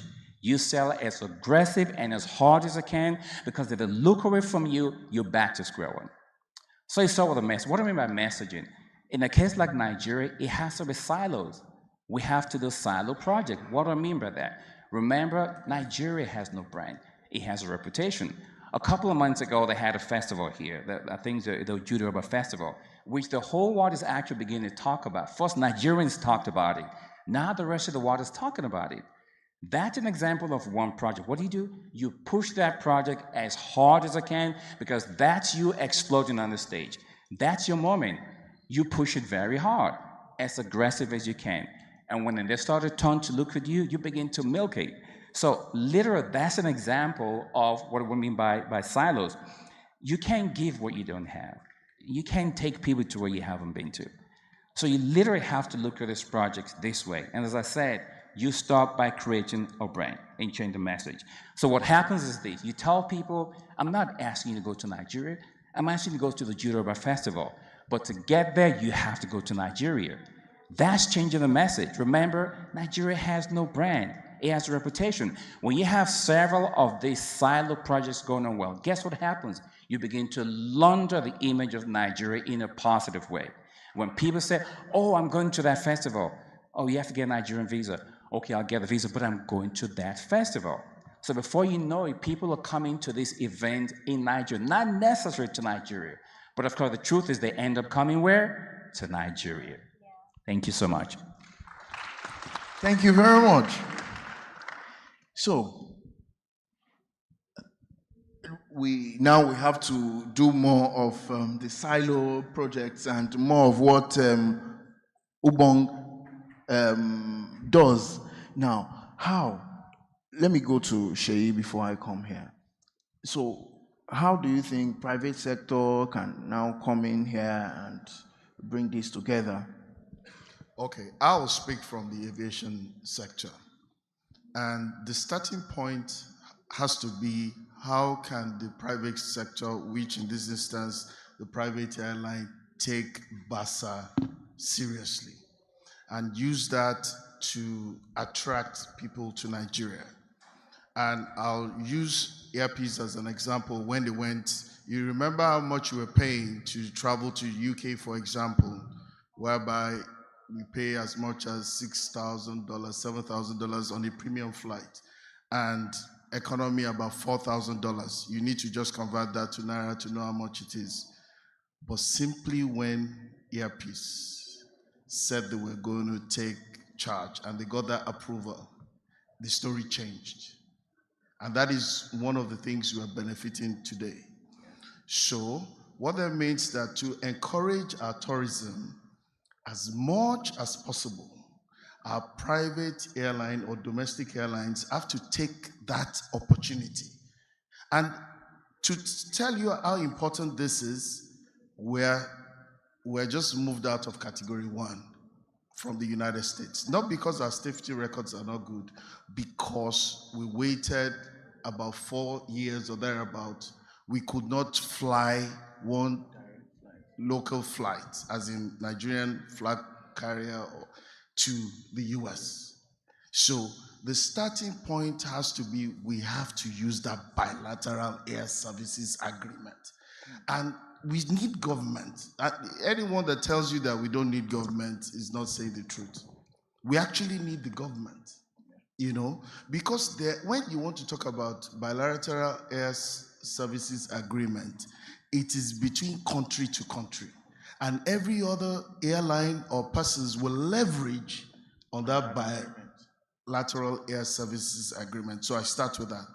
And I'll use how airlines use that to promote. I just had Rwanda attracting a lot of tourists into their country. Do you know what Rwanda does? They know their load factor, as in how many people fly this month. They have a rough idea. They know the empty seats they have.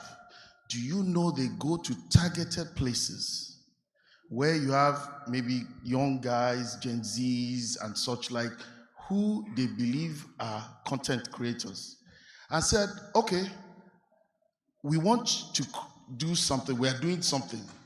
We'll take you all to South Africa, for example, for as low as 1 million.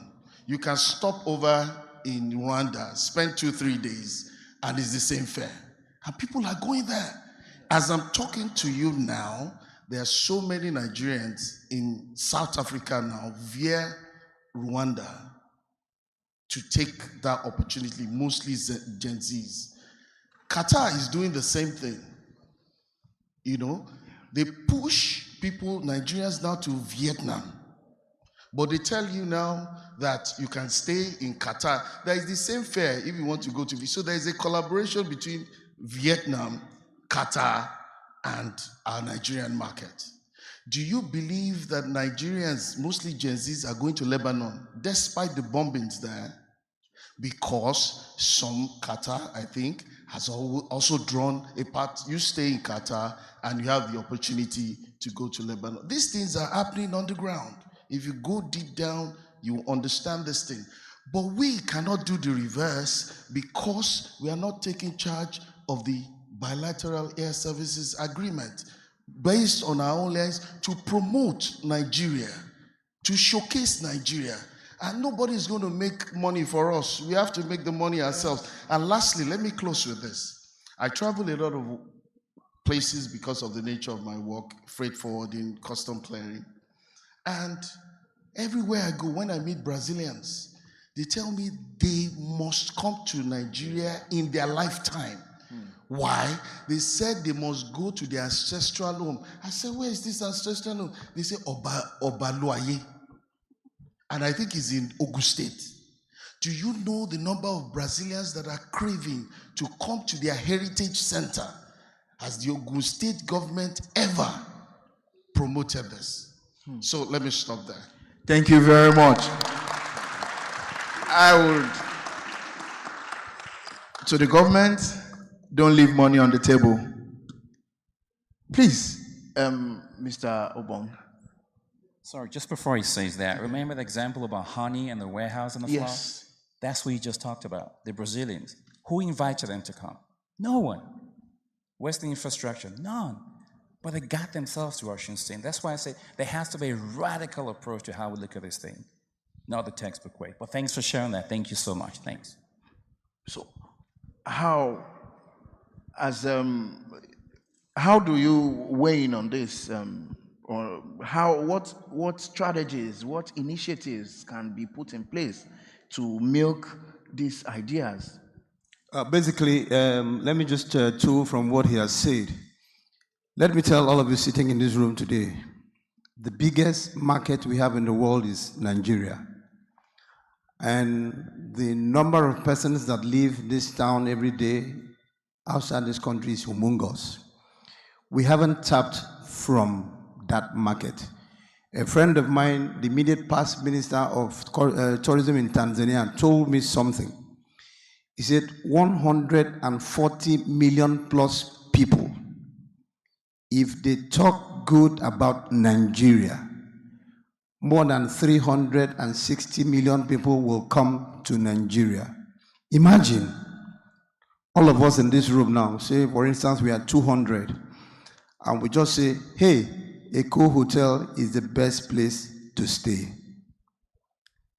You put it on your social media, all social media platforms, and you have friends I have more than 10,000 friends. You have more than 10,000 friends. And if all of them see them at the same time, the number of persons that will triple into a cool hotel will marvel you.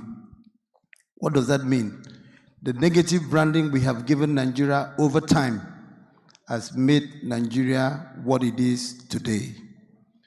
But for now, sir, I'd like to say here, Nigeria from birth, from creation, has been a tourism state and a sight to behold. The Portuguese that first came to Nigeria didn't just come for slavery. They came to explore, they came to see. For them, it was a newfound land. When they came, they saw that our parents, just wanted some stubborn children to travel out of the country, and they were sold out into slavery. If they didn't see the tourism potentials in Nigeria, they wouldn't be here. So if you go through Nigeria from Nasarawa State to the Budu Ranch, I'd like to tell you, the best gift that God has given to us as Nigeria is the Budukatu Ranch. Sir, in 2002, I was the youngest man, in fact, the first man to do a tour package to Budu Ranch was me, with ADC Airline. And I always like to localize my tours. I call it Ntebkama. What does it mean? Hospitality. And I know that many Nigerians in the country and out of the country and even outside this country bought that package. Airlines, we had discount with airlines, as at that time flight was 13,000 naira. The total package was 36,000. Wow.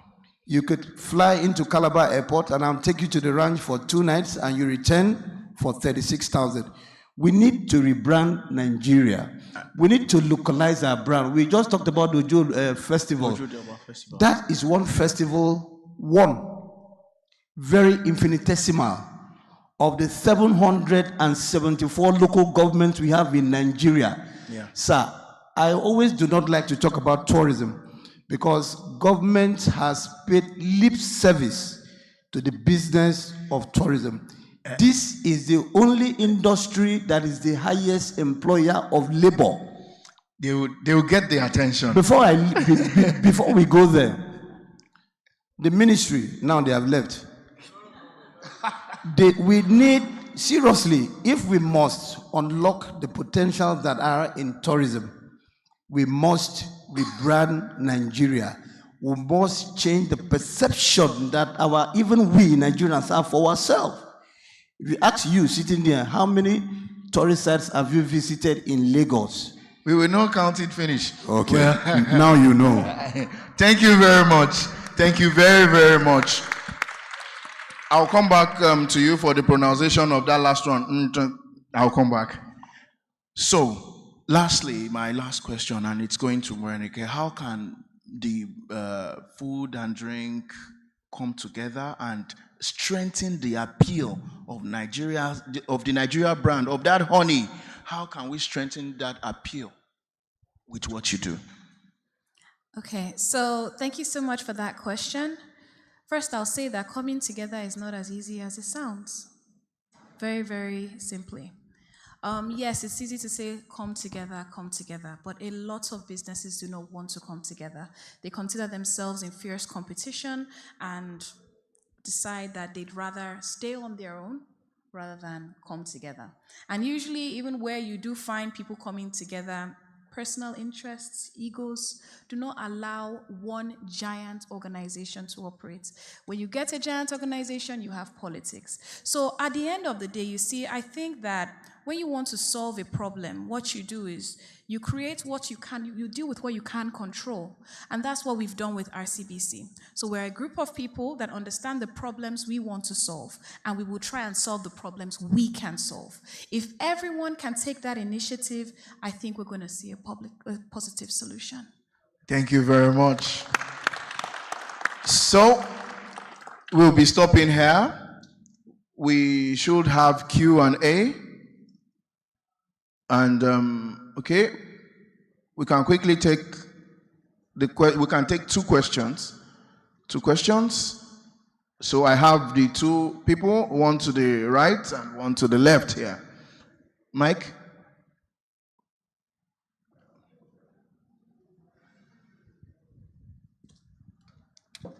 You can keep the hand raised. Here.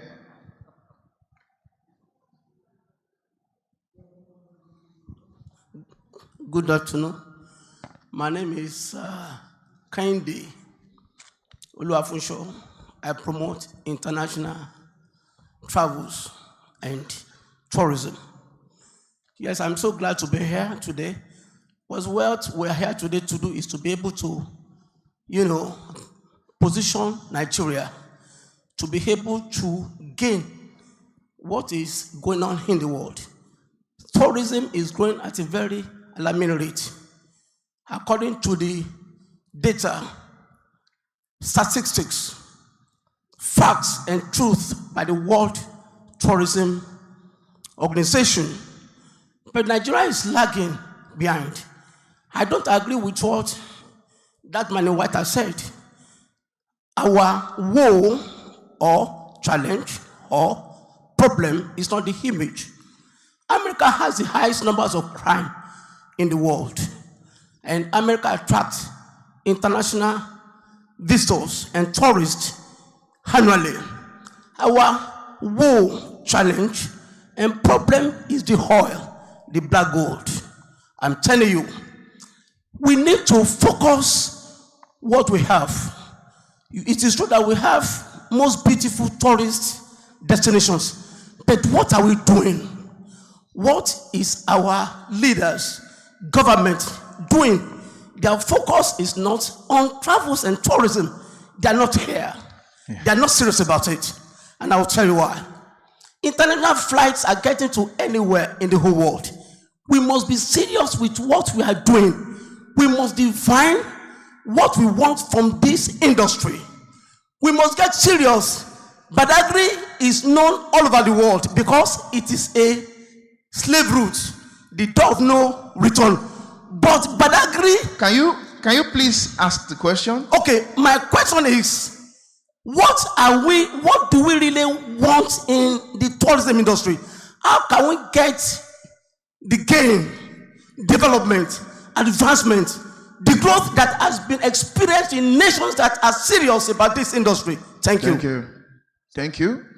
And after the second person, we'll take the question together. That's the second, sorry. You would ask at another time.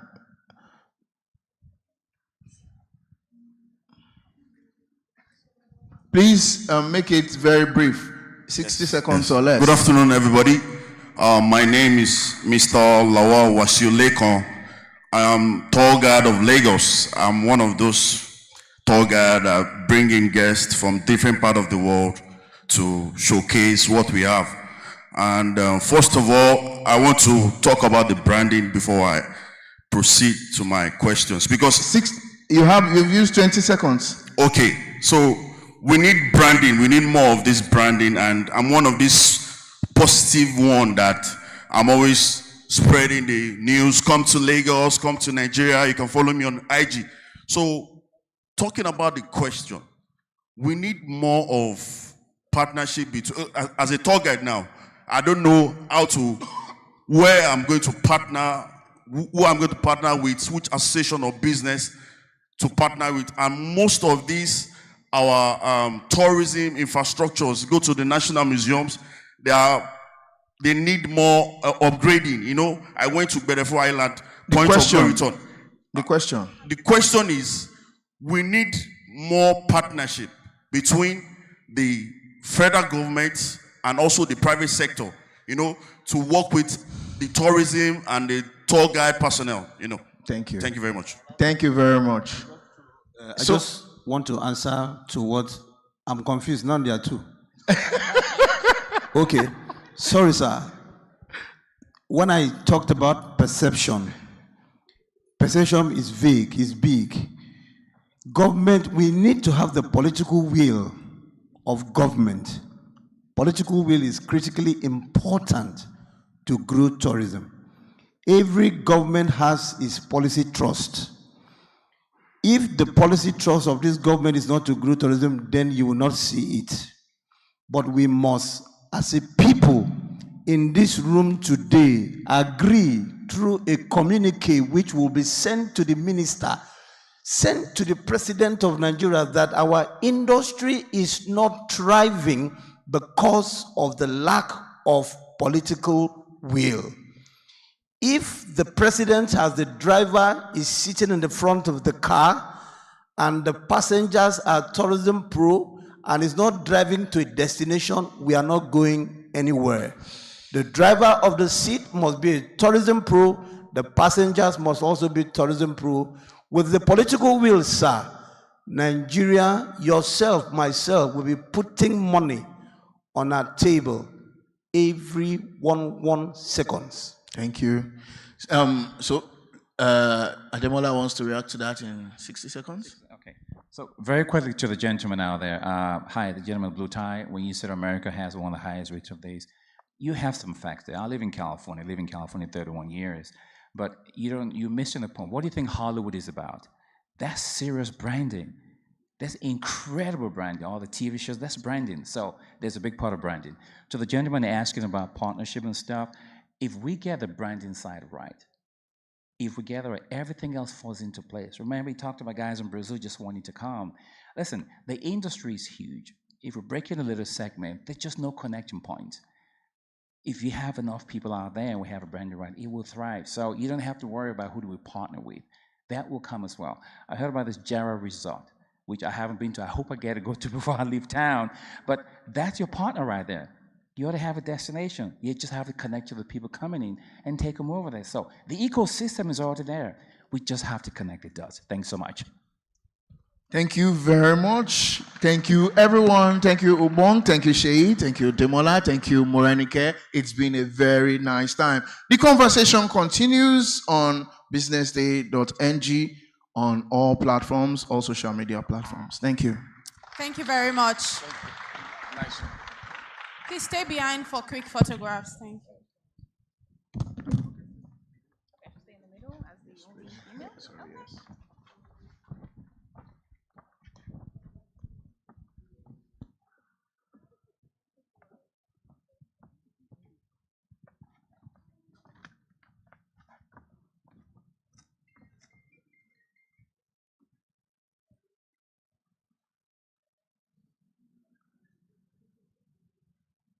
Ladies and gentlemen, as you've heard, if you're a marketing expert here in the house or a consultant, this is your time to start drafting.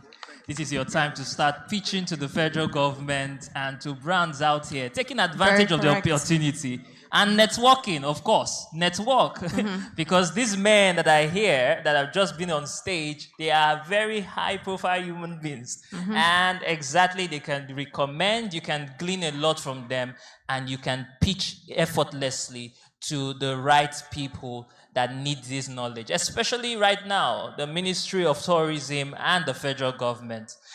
We'll take it off with our next panel session, or we have a presentation first. We have a presentation, but before our presentation, one more time, please put your hands together for our panelists for an amazing job that they've done.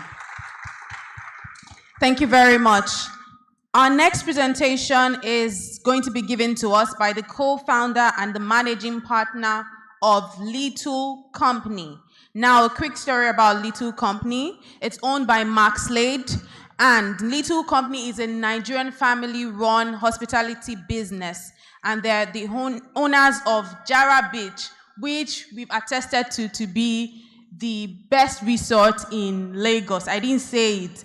It's the best resort in Nigeria. So it's coming up now for a presentation, and it's going to be very rich and impactful. If you're looking forward to that, please put your hands together as we make welcome Mr. Mark Slade. He has called Lagos home since 2008, so he's one of us. Ladies and gentlemen, hands together for him. He has received so many publicity today. So many accolades. So many publicity Well today. deserved. Thank you. Thank you so much. Thanks a lot.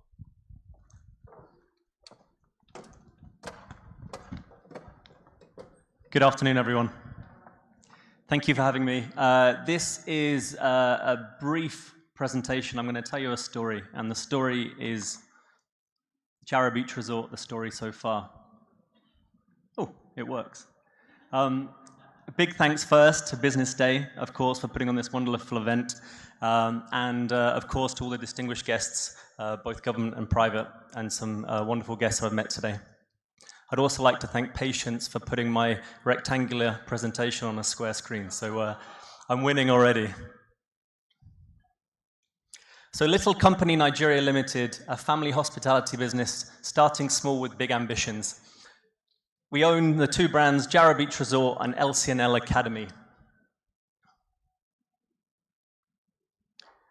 So Jarrah Beach Resort, we're hearing that P word again. We hear it regularly in every tourism aspect, every conference.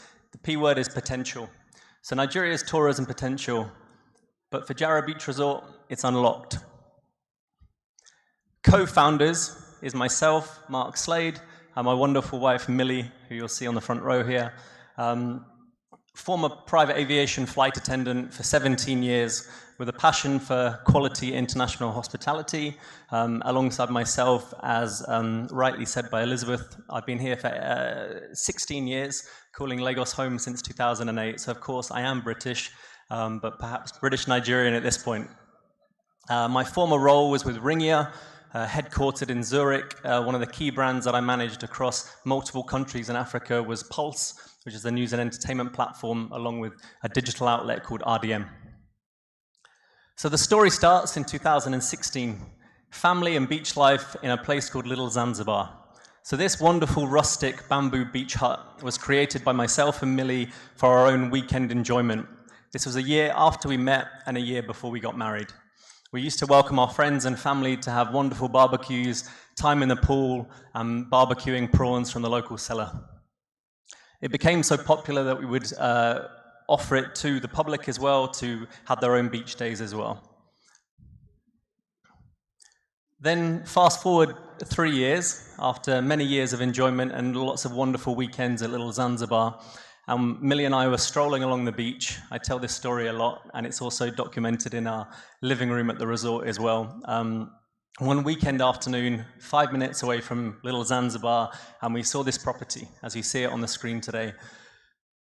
Let's call it pre-loved. It wasn't in the best condition, and it was the extension annex of a local hotel called Shaka.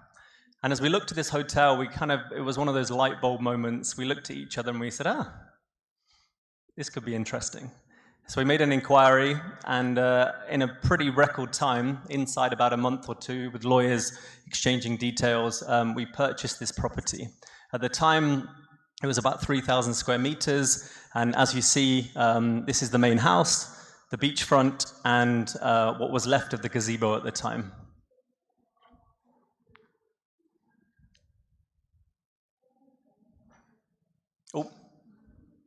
So in a very brief history, I did my garden leave from the Swiss company at the beach, raking sand, digging holes, and generally just building, painting, and decorating along with Millie and a small team of wonderful local staff. The project in total, from seeing, or rather signing off on the property to opening our doors, was 11 weeks. When you're using your own money, you work very fast. And you work very long days. So as you can see, every intricate detail, painting of the signs, that was done by myself and Millie. Again, family members, friends, people who are involved to help this project take life. So on November the 8th, 2019, we opened our doors to our first customers, who happened to be a international corporate consultancy company who came in and did their first retreat.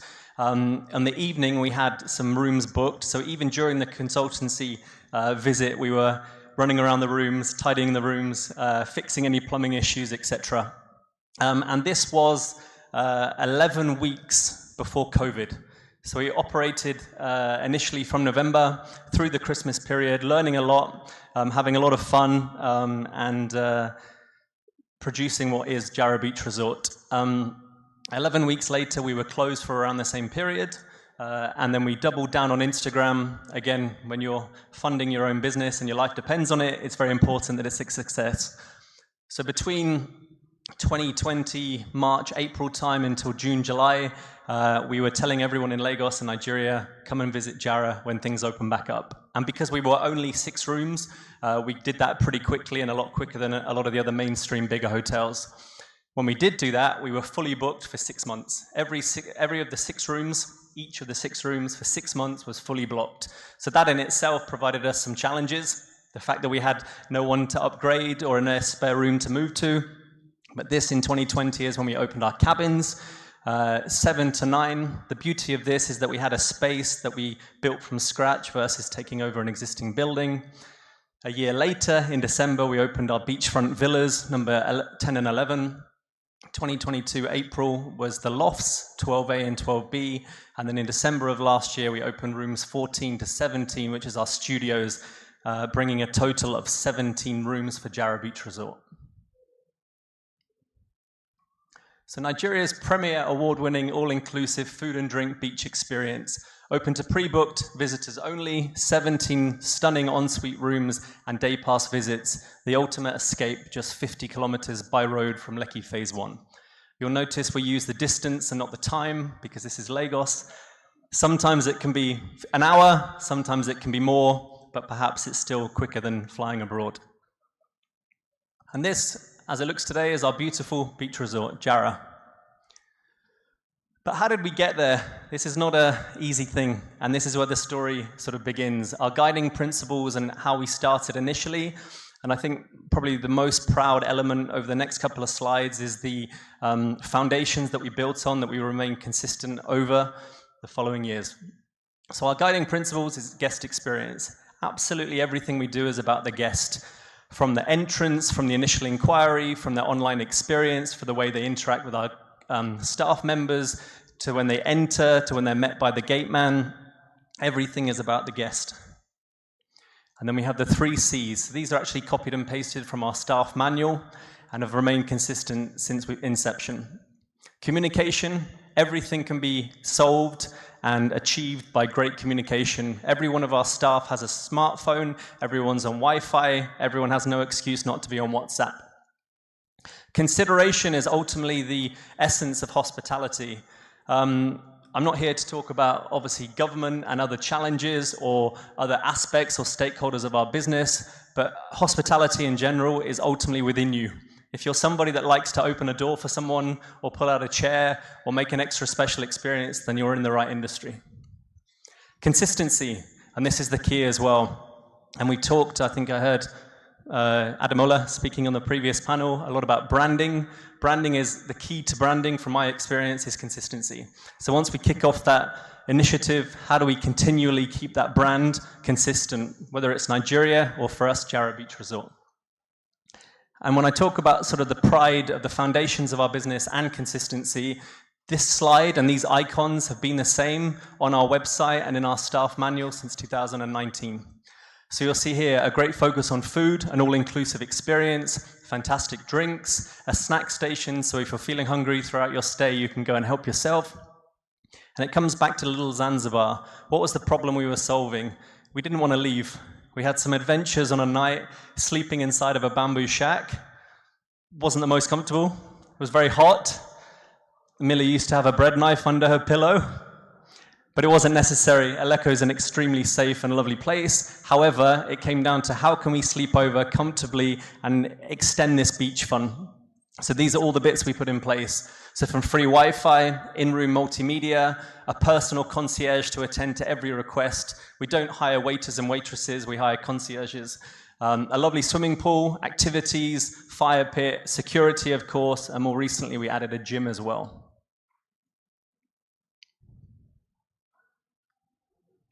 So I realized I didn't put any pictures of our rooms having completed this presentation, so I threw this one in last. This is from our villa, which is rooms 10 or 11. In total, we've got 17 ocean-facing rooms. That's 17 keys. Comfortably, we can sleep 50 guests, and at a squeeze, if you're sharing beds, 67. We have all-inclusive day pass visits and corporate retreats options as well as being a venue for anniversaries, weddings, other takeovers, etc. This is the first floor story of the villa, and those on the AstroTurf you can see looks directly onto the ocean.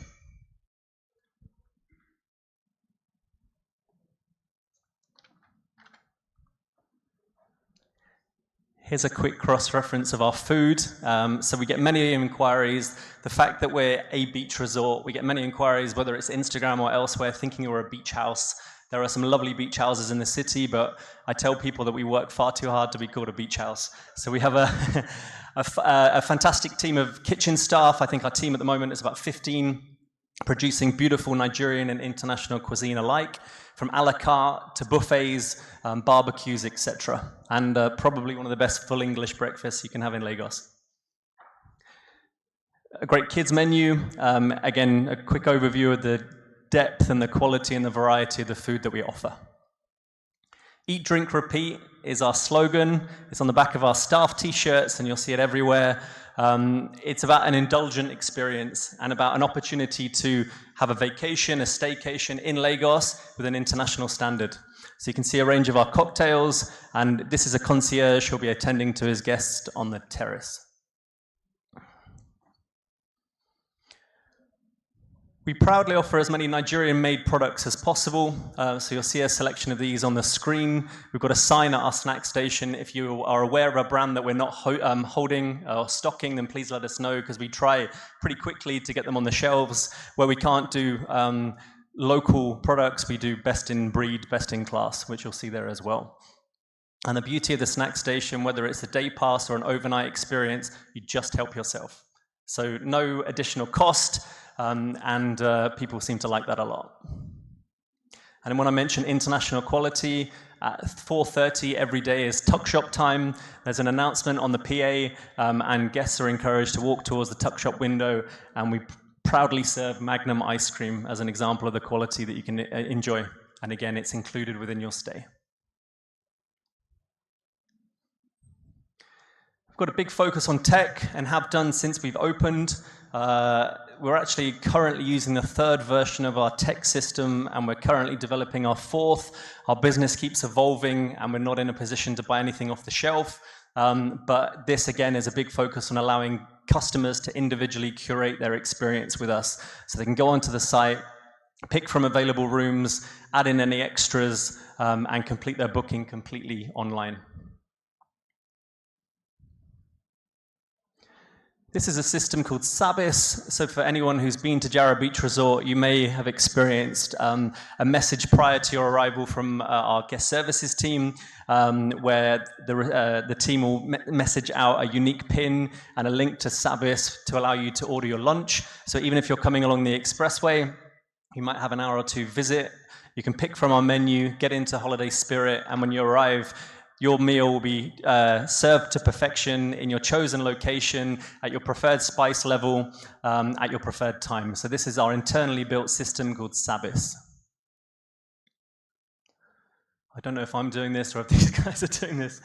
Okay, so children, we are family run and we are family focused. Top middle, you'll see Millie and myself with our beautiful girl called Maya. She's 5. And Ronnie, who's 2. So Jarrah is our middle child, and occasionally causes problems, but also a lot of enjoyment as well. So we've got Dapo, who's our kids club mascot on the left-hand side.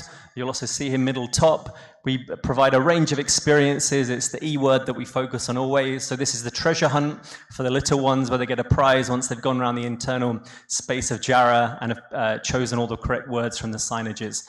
You can see our pirate ship playground. We've got children's menus, lots of children's activities, and it really is children first. All-inclusive activities. I saw a DM this morning and somebody said, I hope there are activities, I don't want to get bored. And we have an array of activities that we can provide, but also Jarrah is the perfect place to do as much or as little as you like. Every activity we have set up is based on 10 minutes here, 5 minutes there, a little bit of fun, just to break up the day. But whether it's volleyball, basketball, table football, pool, table tennis, etc., we've got it all, both indoor and outdoor. This is a picture of the gym on the left-hand side. And then other curated experiences. Again, it's about the people within our business that make these experiences. So top right, you'll see our sunrise stroll. If you want to wake up at 6 o'clock and have that holiday adventure, you'll have a guided tour along the beach and back again in the morning before sunrise. We offer karaoke on an evening, also bingo, as well as other nighttime activities.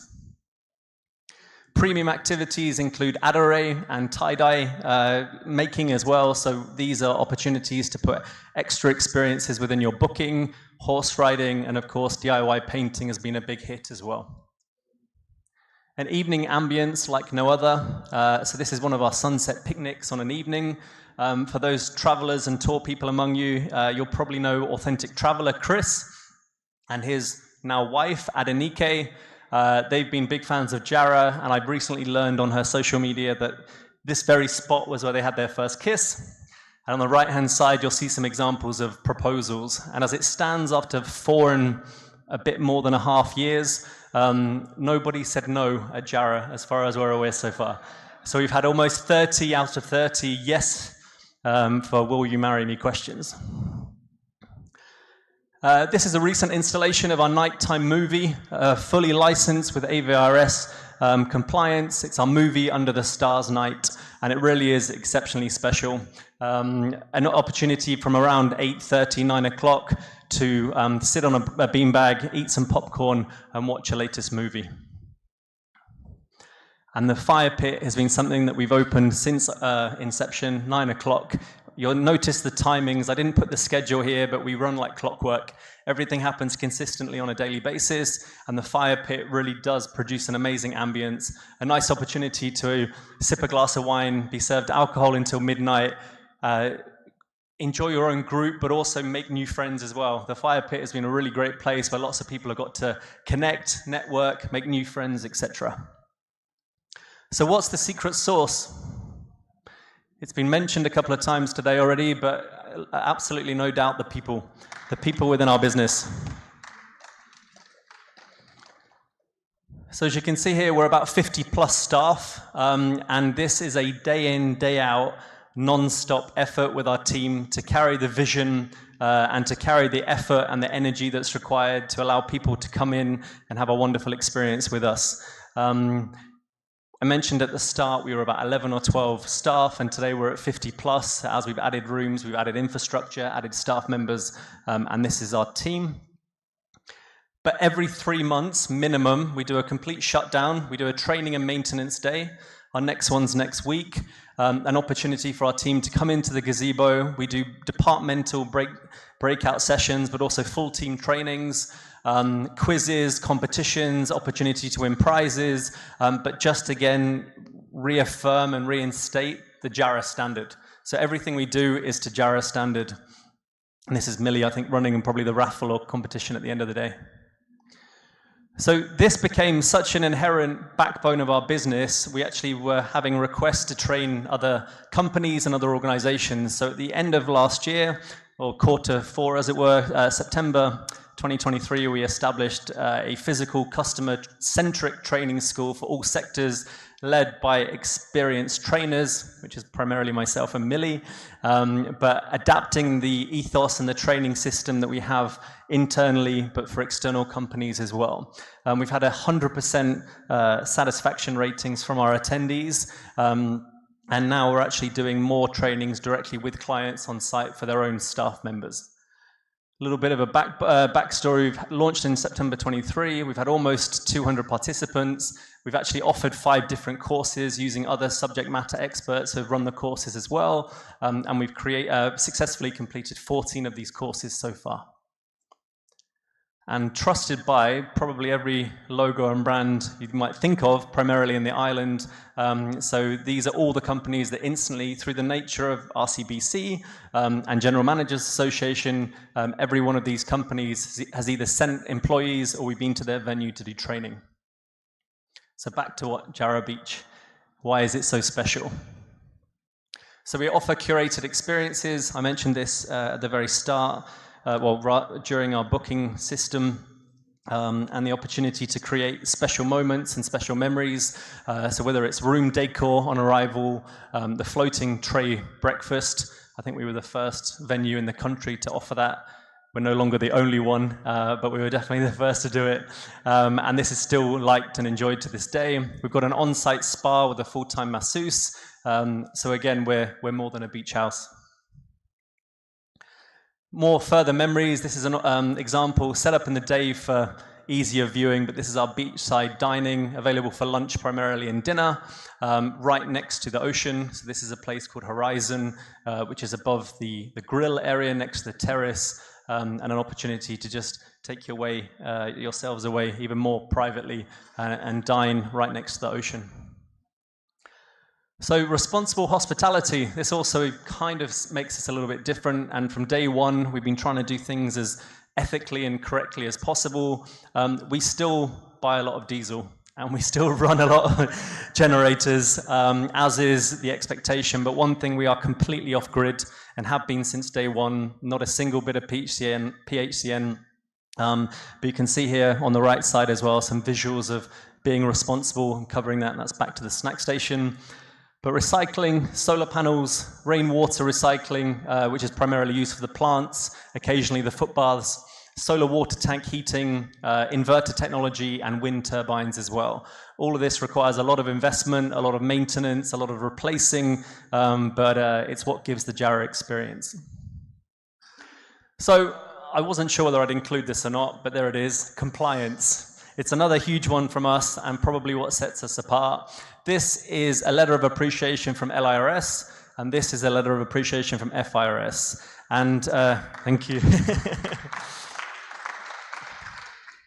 At a recent conference, the LRS head made reference to, he actually referenced our business as we were in the audience, and he actually, I don't know if he slipped, but I certainly heard it, as did others, and he mentioned we're 1 in 1,000. And again, when it comes down to businesses operating, what government can do for you, but what can you do for the government as a business and also for the wider nation and population, then I think we're very proud and pleased that we can do our bit. Every month, we remit no less than 8 figures to LIRS, FIRS combined every single month. There's a lot of people who've been in business a lot longer that might think we're foolish or there's other ways of doing it, but we've maintained a compliant approach on tax remittance and across the entire organization. So security, of course, this is one of our founding pillars when we began. So most importantly is having a wonderful experience and relationship with our local community. First and foremost, you can't enter a beach location without getting those guys on side. We have a toll that we've supported them with. When we have customers, they benefit directly from revenue for each car or bus that passes. Sometimes it's not always been the best relationship, I'll be honest. There's an entire story and another presentation for another day. But there's been times where these guys have really stood up for us and really shown that we're part of their family. And we've been in the area for about 8-9 years now, and Jarrah's coming up to 5. So that's obviously super important. We have a bunch of CCTV, we have armed guards, Mopol, we have uniformed operatives, and we're a very safe and secure environment. This is a recent audit that was done actually end of last year from Amarante, Nigeria, who concluded that we are indeed a secure environment for national and expatriate guests alike to enjoy.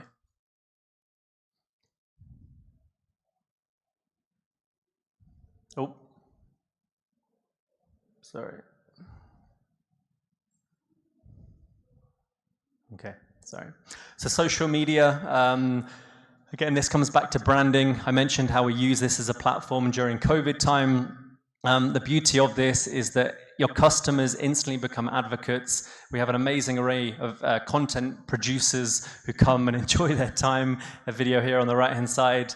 We obviously repost them. We get lots of requests for reposting as well, but it's been a fantastic platform for us to show what's going on at Jarrah. We're just over 70,000 followers. If you're not following us, please do so. There's lots of opportunities to be aware of what's going on. We also run some great competitions. Very recently, we ran a competition for a 3 million naira voucher and made one very lucky winner, extremely excited to come and spend her birthday with her family. Down here on the right-hand side, you can see a couple came 2 weeks ago, I think, for their 40th wedding anniversary. So we welcome lots of fantastic celebrants and just sharing what happens at the resort.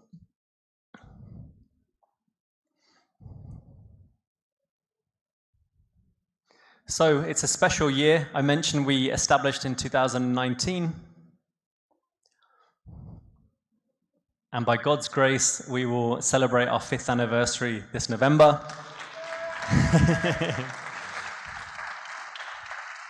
So we are doing something a bit different and definitely allowing ourselves to celebrate, reflect, and enjoy the moment, because it's been quite the journey. But to get to 5 years in business, I think it's the survival element and remaining in business that really is the reward at the end of it. So, Jarrah Beach Resort, no renders, no blueprint, bootstrapped. Oh, a relentless day after day effort, building a sustainable business, remaining authentic and intentional always, often imitated, never duplicated. JarrahBeachResort.com for your bookings and your inquiries. We'd love to welcome you all. Thank you for your time. Thank you. Thank you very much for that lovely, insightful, remarkable presentation, Mark. Thank you. Taking photographs.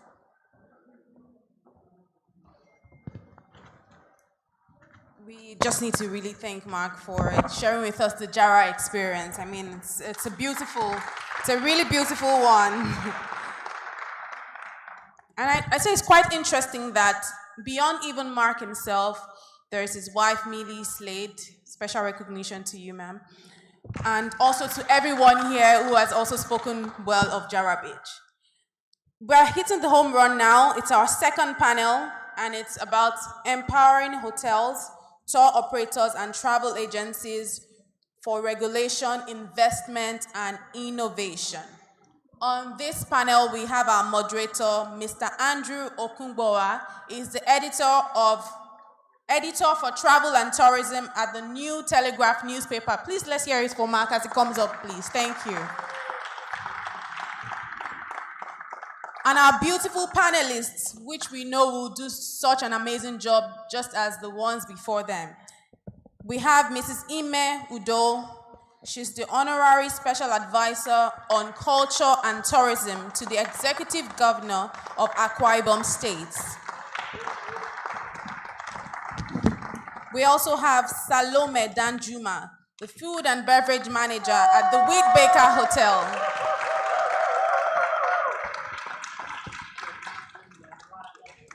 And last but not least, we have Nishita Devanan, the CEO, Savoir Faire Hospitality Limited, and Vice President of the Women in Hospitality Nigeria. Thank you very much.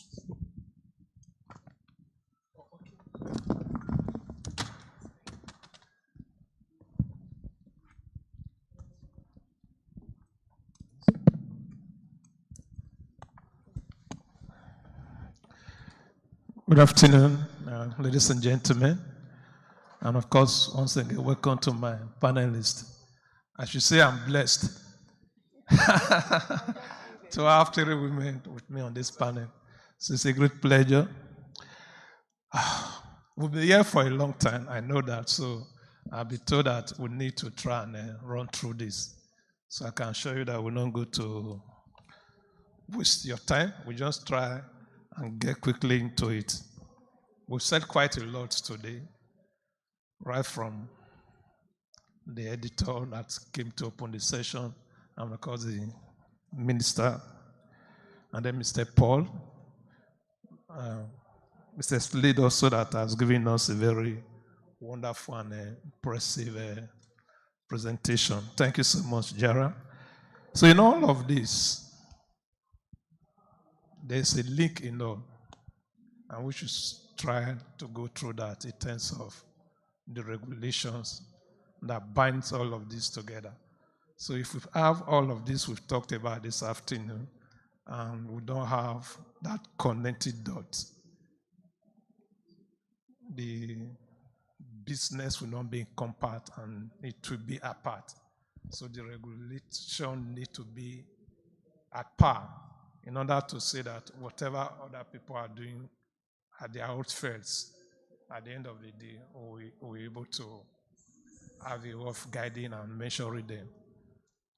So we're going to start, and I'm going to start with she was the former president of NATOP, so I should remember that. And so the tour operator, so she's going to be speaking from that perspective.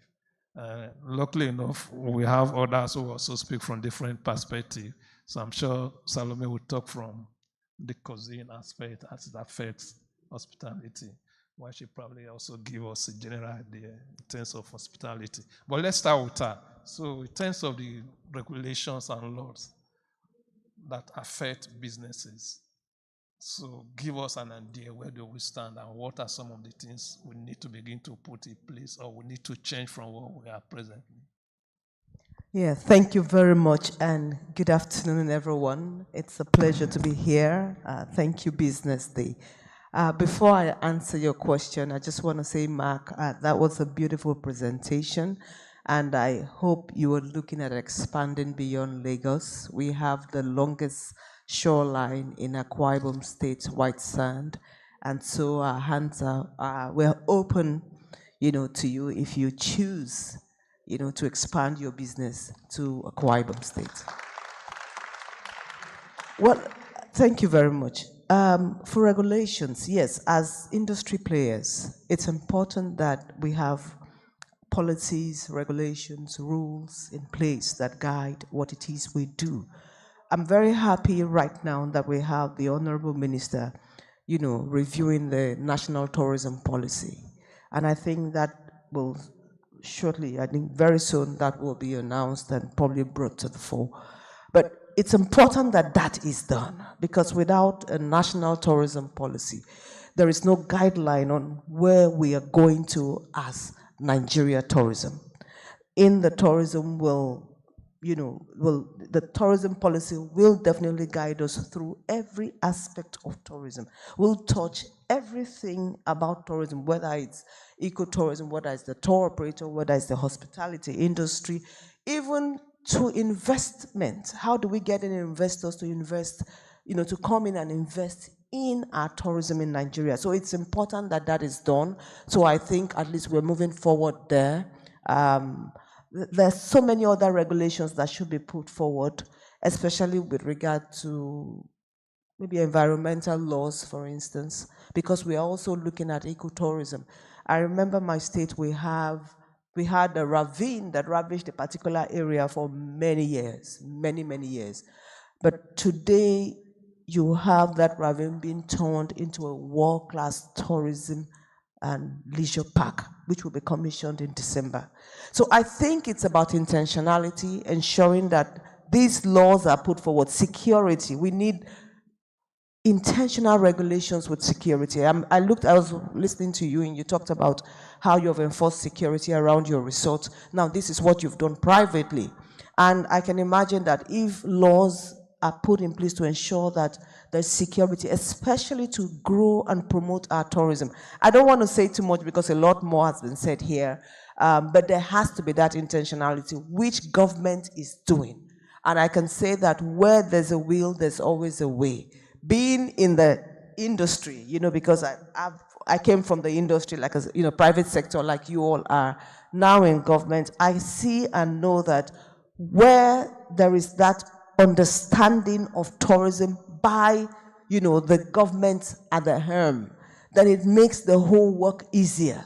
You find out that there's collaboration between government and the private sector. So regulations, rules need to be put in place, even for the hoteliers, for everything that needs to be put in place to ensure that there's productivity, to ensure that the tourism sector moves forward.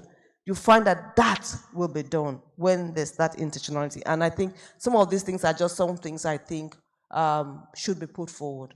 Thank you. Thank you much, ma'am. Yeah, we switch over to Salome to please, let's look at the issue of curating experiences for visitors that come to the hotel. So we know we've spoken about some of the Nigeria cuisines. So for you, what are some of the ways we can ensure that we're able to create the best experience for guests that walk through the doors, given your experience? Okay, so thank you. One of the things that I like, the theme that has kept going today is branding and the stories we tell. when I started working with Paul, he would be like, I've eaten all of your food. And I'm like, there is no way you have eaten all our food because we have so many, like our cuisines are vast. But the stories we tell, it seems as if it's jollof rice and 3 soups. And at some point, we need to start showing that there are other foods. I'm a northerner, but I think I know I'm the first Nigerian food and beverage manager of our property. So with that, the former two, they were foreigners. Yeah. So they treated our food like, okay, I'm here and this is what I have to do in Lagos, Nigeria. So you, other chef, handle that. But because I'm a Nigerian, I know our food, I appreciate our food, I like the stories behind our food. There's a lot of nostalgia with our food. It makes me add some things to our food that speaks to us. I put menshanu on our buffet, and I've had us try masa, and if you catch me on a good day, don't quote me, but if you catch me on a good day, I can give you a shot of ogogoro. My GM didn't hear that. But those are some of the things that we have that are just beautiful to us. The chocolates that we have at the hotel, made in Nigeria.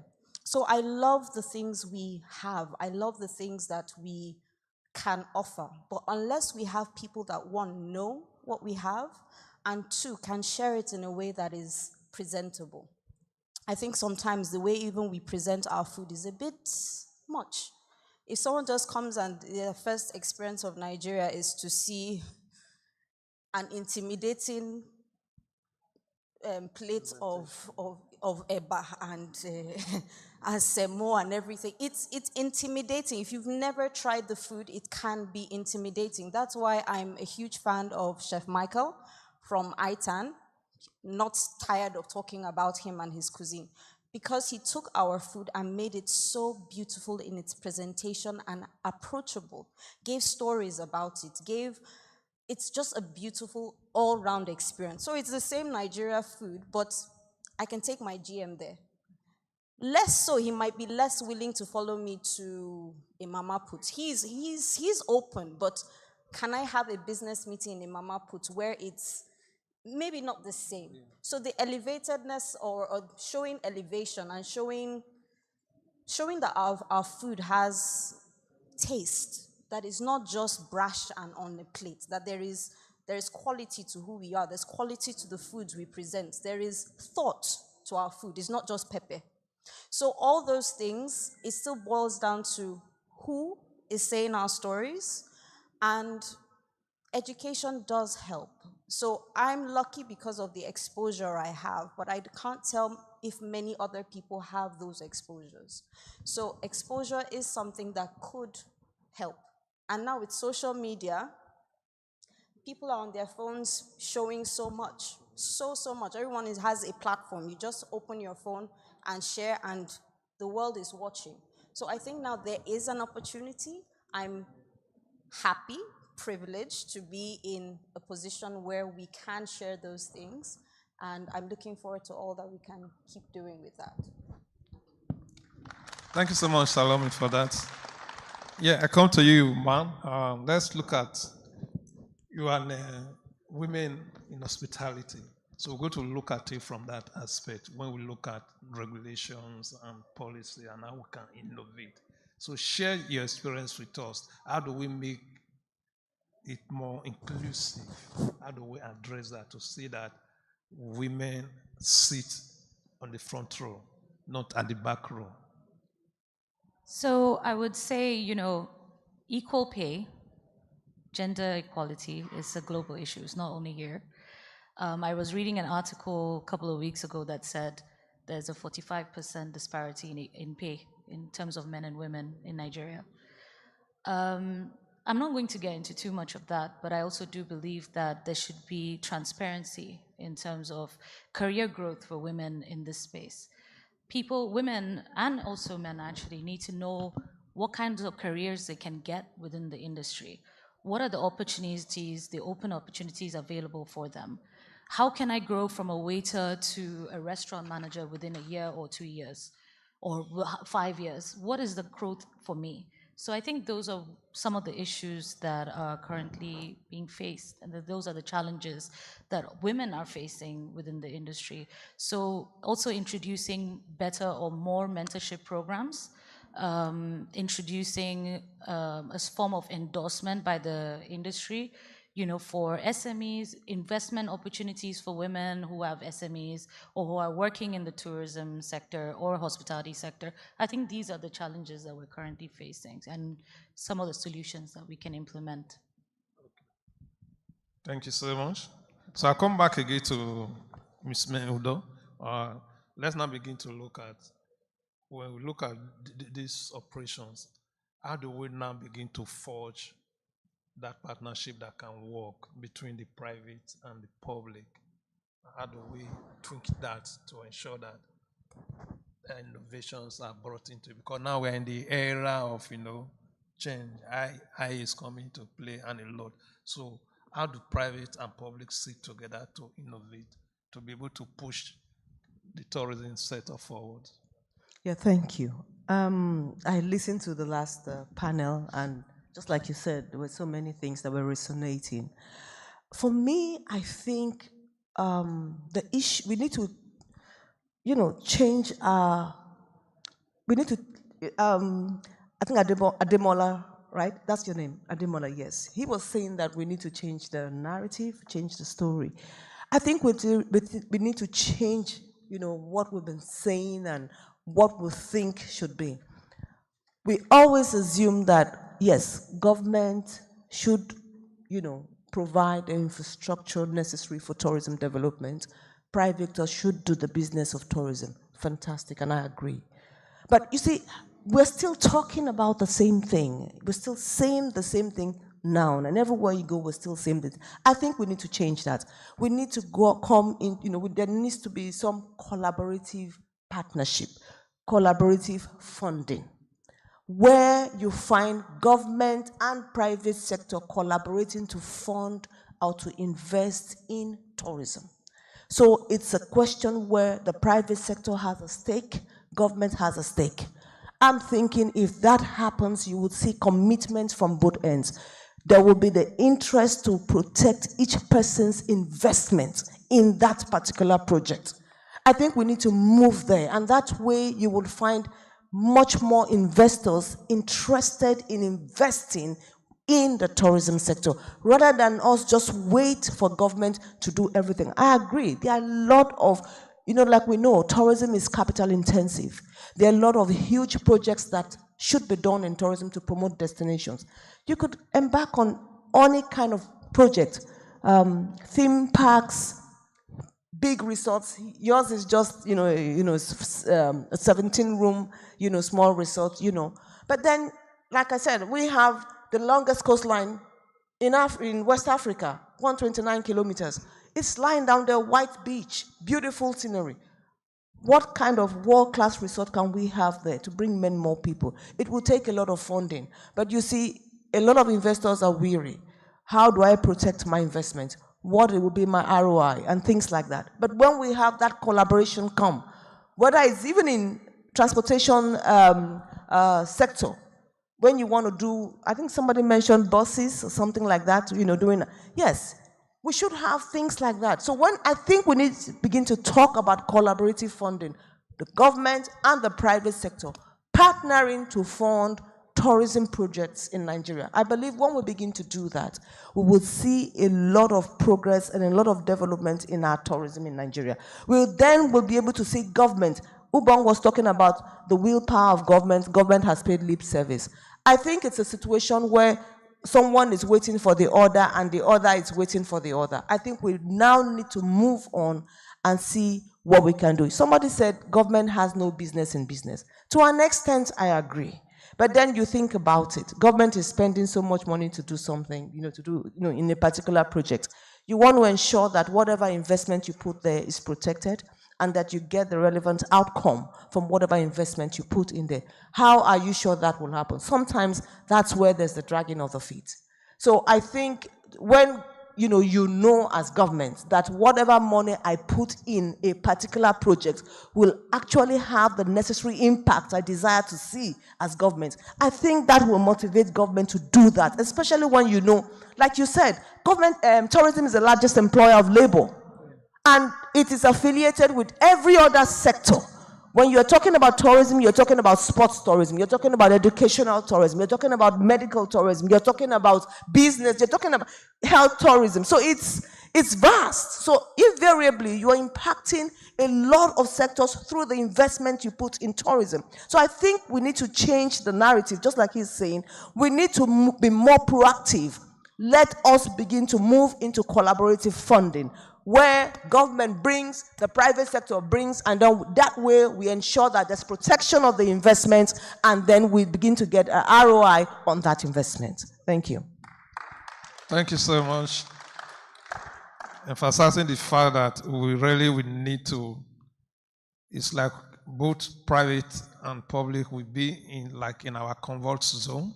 So we need to break out of that cocoon and be able to see how we can work together in order to move the sector forward. I come back to you, Salome. In terms of innovation, you started on that, but let's zero it down to looking at the demographics, and so then look at the younger demographics that these days are beginning to see the need to travel, see the need to come to the hotels, to come to destinations.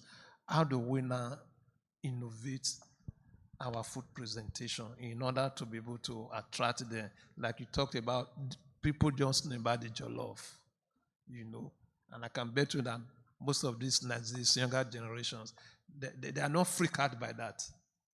So for us in the sector, especially for you people in that space, what are some of the things we need to begin to do to change the narrative in order to attract their interest when they come into the hotel?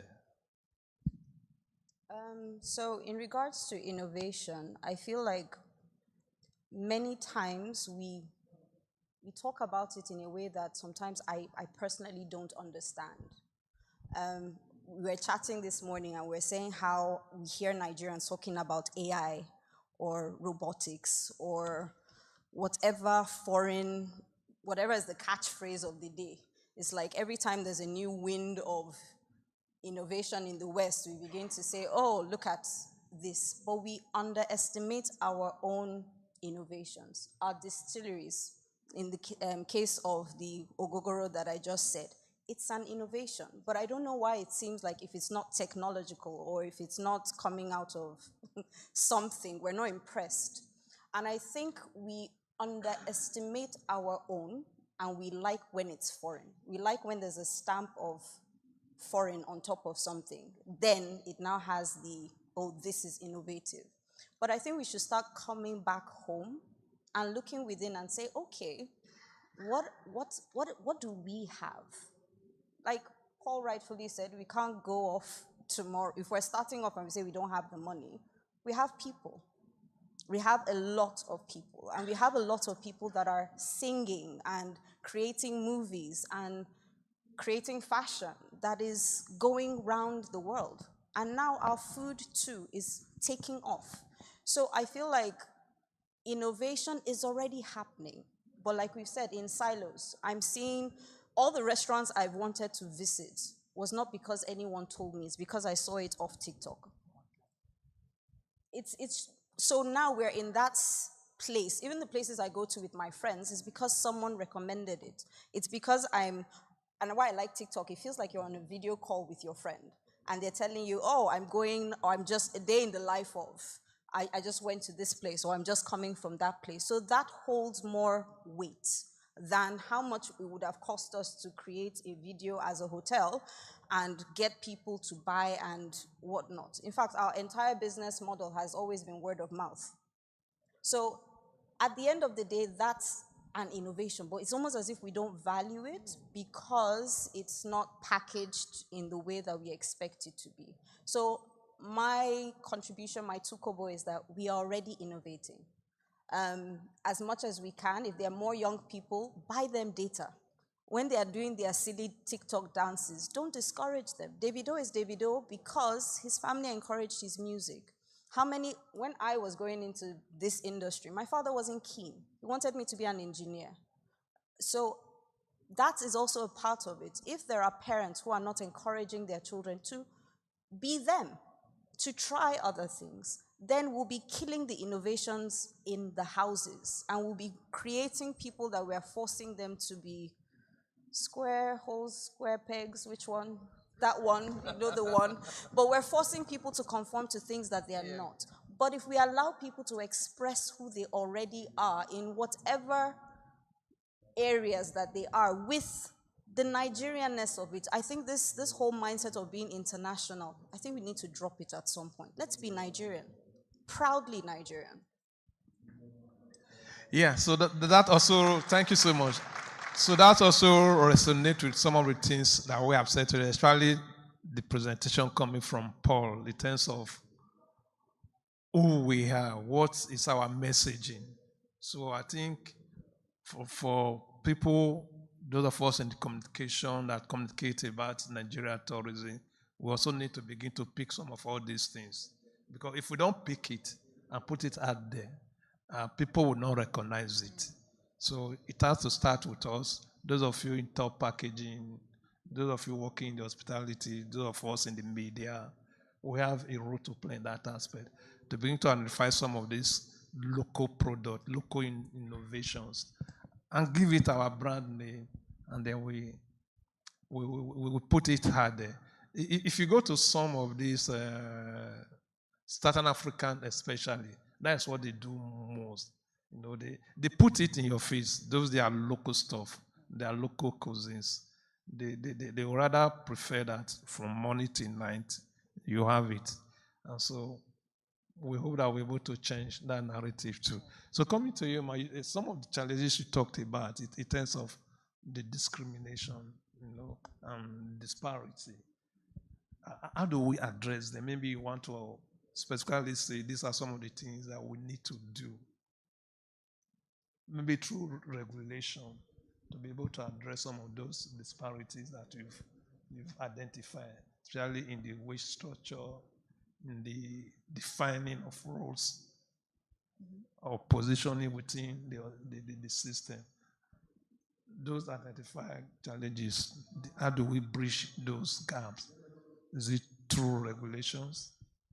Yes, and also through policies that are actually enforced. I do feel, top-down commitment as well, so that even foreign business owners need to have some sort of commitment in terms of hiring processes, in terms of what kind of hiring processes are we actually having, what kind of diversity policies are we looking into. So those things are really important.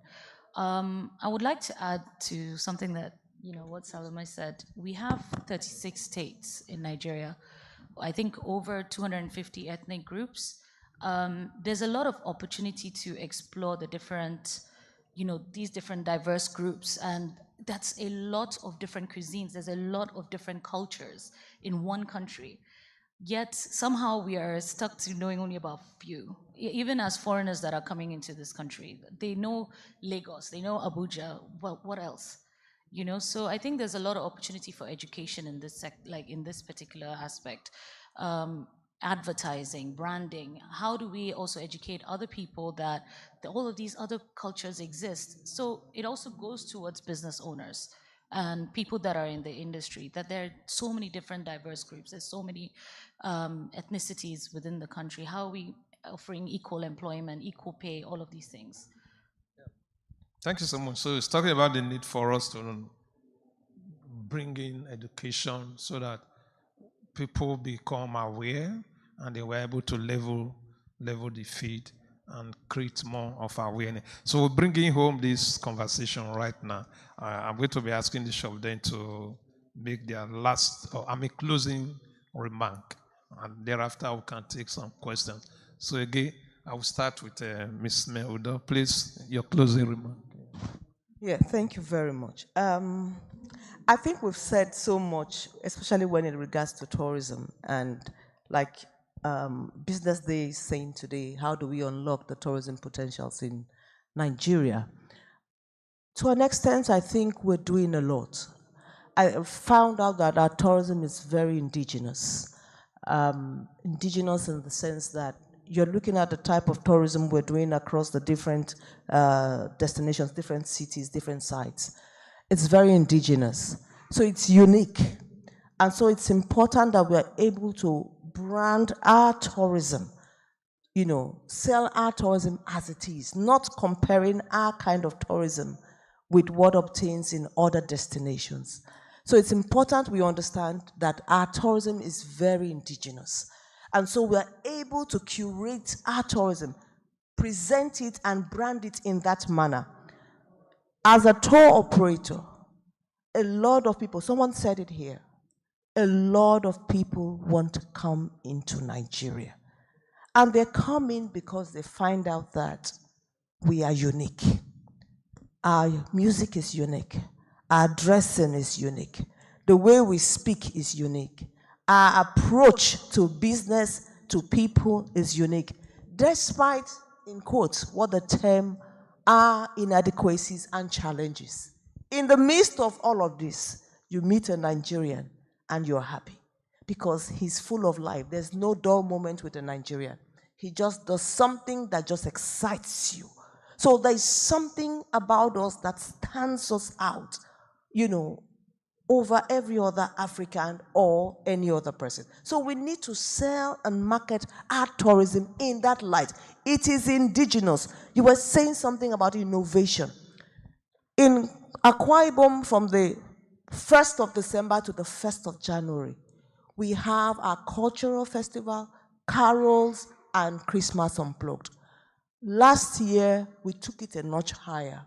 And without attracting that much media, I would say, that much media, because we're trying to take it a notch higher, so it was like a test run. But we were shocked at the amount of coverage we got. People who visited Akwa Ibom last December. What were we showcasing? Our indigenous culture. You were talking about the Ogogoro. For the first time, somebody said here, do we know Nigeria? Do we travel within Nigeria? Do we understand what the culture of the Hausa people are? The Yoruba. You talked about the what's the colorful, the one that just held at Ijebu. Ojudeba. That was fantastic. And that is a brand Nigeria has to promote. We had a cultural festival across the entire 36 local governments, 31 local governments in Akwa Ibom State. And every local government, it was as though I went to school.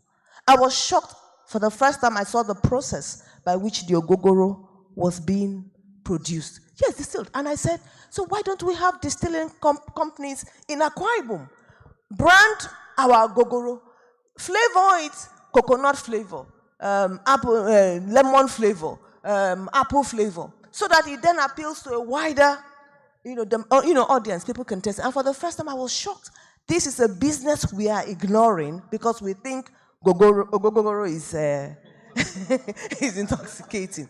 But you'll be shocked that you would do this, and the business you would bring about from doing this, because you're going to create business for the people who are in that specific industry. Now, that is one of many.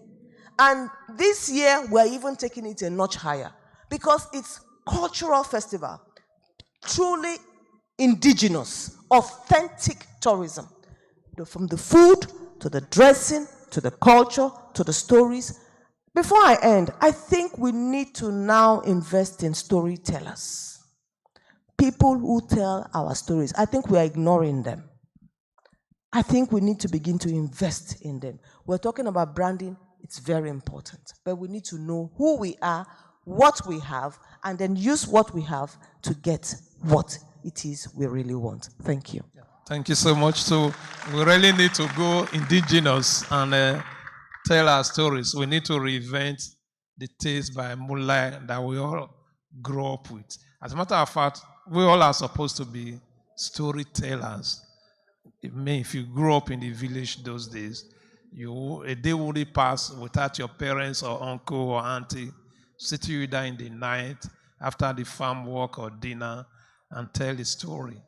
So that is how we'll get the tourism story moving again. Yes, Salome, your closing words, if you don't mind. Well, I feel like there are many things that are coming to mind. One of the things to encourage young ladies is there are opportunities for you. When I started out in the industry, every position I wanted was held by a man. I didn't see myself in any space. It's of recent I've started seeing female general managers. So that's coming. But when I first went for my master's, you just didn't see a lot of women in positions, in hotels, in restaurants. Even now, I think if you go to most of the restaurants or hotels, it's mostly men in those positions. However, if you as a young lady, you want to go into those positions, be of value. Be of value. I got promoted into this position 8 months pregnant. So as far as I was concerned, I had everything that should not work in my favor. I was heavily pregnant, I am a woman, but thank you to Paul, but also I think I was of value to the company. If you are of value wherever you are, the opportunities, when they present themselves, I see you, Paul, when the opportunities present themselves, your name will come up. And unfortunately, I've seen far too many times where conversations for promotions have happened, and there is no one speaking on behalf of those women or any woman. Because in any position or any time there is a positioning, a conversation is had. Who should we put forward? What should happen? And unfortunately, I feel like women, we don't sell ourselves well. We don't. We think that our hard work is enough. It's not enough. You need to speak and advocate for yourself. We've been talking marketing. You must market yourself. You have to. The same way we are going to have to start marketing Nigeria is the same way you must advocate for yourself. I'm learning it. I'm not great at it, but I'm learning it. You must speak for yourself.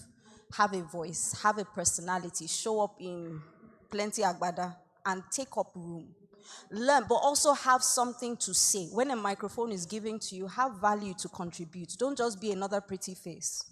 So go back, the internet is there, everyone has access to every information. Everything that I studied in Switzerland, you can find it on the internet.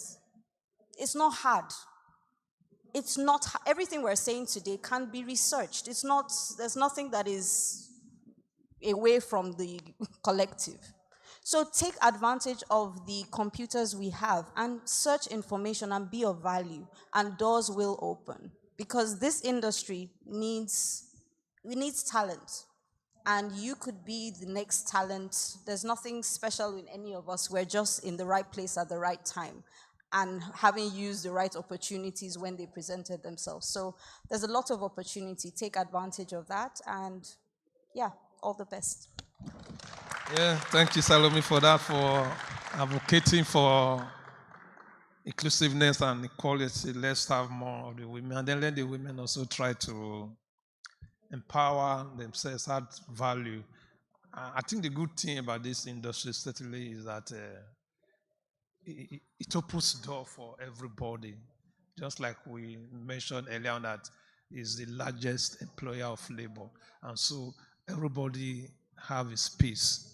All you need to do is to crack open that first door, create a niche for yourself, and of course your value will be out there for people to see. So, man, you want to close up your closing thoughts on this?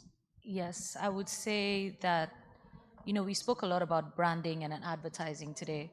I do feel there's a lot of creative talent out there. A lot. You can find them on social media. They are really pushing tourism. They're pushing the different restaurants, the hotels that are here, the touristic activities that you can do to, the different events that you can go to. there are actually people on ground doing this, and there should be better maybe investment or some sort of fund, or even nurturing this talent to be better and to keep pushing. So you have people doing this work on ground. Okay. I also think there should be that you hear about a lot about tech, how there's a lot of tech investment and so on. A lot of it goes into fintech. There needs to be more in tourism now as well in terms of investment for tech. There needs to be sites that aggregate different tour operators, that pushes out all these different tour operators that have like different tours that are going on, and people should have an official booking site where they can book these things, not individually from different private companies, but also an official site. I'm not sure, I don't know if that's available currently, but that would be amazing. So if we could have those things put in place, I think that would be really great. Yeah, thank you so much. Yeah, maybe one of the takeaway that maybe for our minister president, I know that over the years we talked about tourism development fund, and I know attempt was made during OBJ time. Tokumba was the minister then to actually try to set it up. But everything in Nigeria, once a new government comes into place, we don't go back to see what we can get from the old and bring it up. Because she also spoke about that in terms of having the private and public sector come together. Let's see how we can create a funding. So I think that is takeaway that the ministry can revisit, especially now that we're having the master plan, because funding is the key part of that master plan. If you don't create that clear path for people to know where the money will come from, both either private or public, it becomes a problem.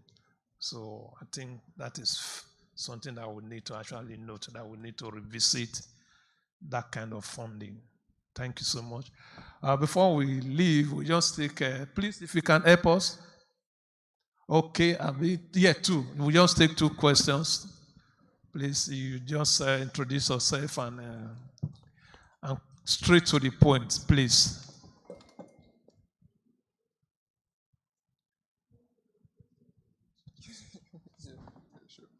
Hello, my name is Jacob. I'm the founder of Wade Mobility. And I'm very, I am so appreciative to be here today because this has just given me a platform to advocate for individuals with disabilities. Okay, so we have 1 billion individuals with disabilities globally, and Africa represents the highest individuals living with disabilities. So I just have this burning question. How do we make tourism inclusive and accessible for individuals with disabilities? We have the airports, we have, indoor spaces are inaccessible, inaccessible ramps, poor signage, like as discussed, lack of innovation to accurately guide individuals with disabilities indoors. I mean, if a blind individual was to be in a hotel right now, they are basically lost because they don't know their left to their right. If they are going to use the joints, they are going to need an assistant to take them to the joints. I just have this burning desire to know how we can actually implement accessibility. And I'm actually the founder of Wade Mobility. So what we do is that we create digital twins of complex buildings, and we provide indoor navigations that's accurate, that helps individuals with disabilities navigate indoors. So we feel we could actually deploy these solutions to hotels, airports, complex spaces to help individuals with disabilities. Thank you. Okay. Yeah, thank you very much. That's a very, very brilliant question. And I think it's very, very important that this is brought up. Now that Nigeria is looking at its tourism, and it's realized that its tourism is one of the many keys it needs to diversification. I think it's important. I'm aware that the ministry, because I've had that conversation with, before. I know that I'm aware that ministry has these in mind. and is most likely may put it in as part of the national tourism policy, considering those with disabilities and ensuring that we have, I'm aware that that, conversation is on to an extent. But I can say to you, because a lot of states currently are looking at tourism for diversification, we have a whole lot of states currently. Ekiti is there, Akwa Ibom is there, Cross River is there, Lagos State is there, Edo State is there, Rivers State. I can mention them. These are ideas you can put forward to most of them who are building tourism projects. And so they have this. I know that my own governor, for instance, we have we've considered those with disabilities in everything we do. We actually even have a special advisor on those in disabilities, and that's to make sure that there is that inclusivity, of those with disabilities in everything that the government does. But I don't know how many states have been able to embrace that. But if this is what you do, this is why I'm talking about collaboration. You need to put out that idea. You need to let them know you're trying to build a hotel. What are you putting in place to ensure that the ramp, those that have, impaired vision, and things like that are put in place. So I think you need to do a whole lot, put your work out there so that as people develop and plan tourism within the different states, they can take this into consideration. But overall, I know that this idea, is has been put forward by the Honorable Minister. Thank you. Thank you. Let's have the second but last question. Good afternoon, please. everyone. Thank you so much, Business Day, for putting this conference together. And thank you to the speakers so far for all the insights shared. I've been itching while on my seat because I heard when a speaker said government has no business in business, and I heard your response to that, Ma.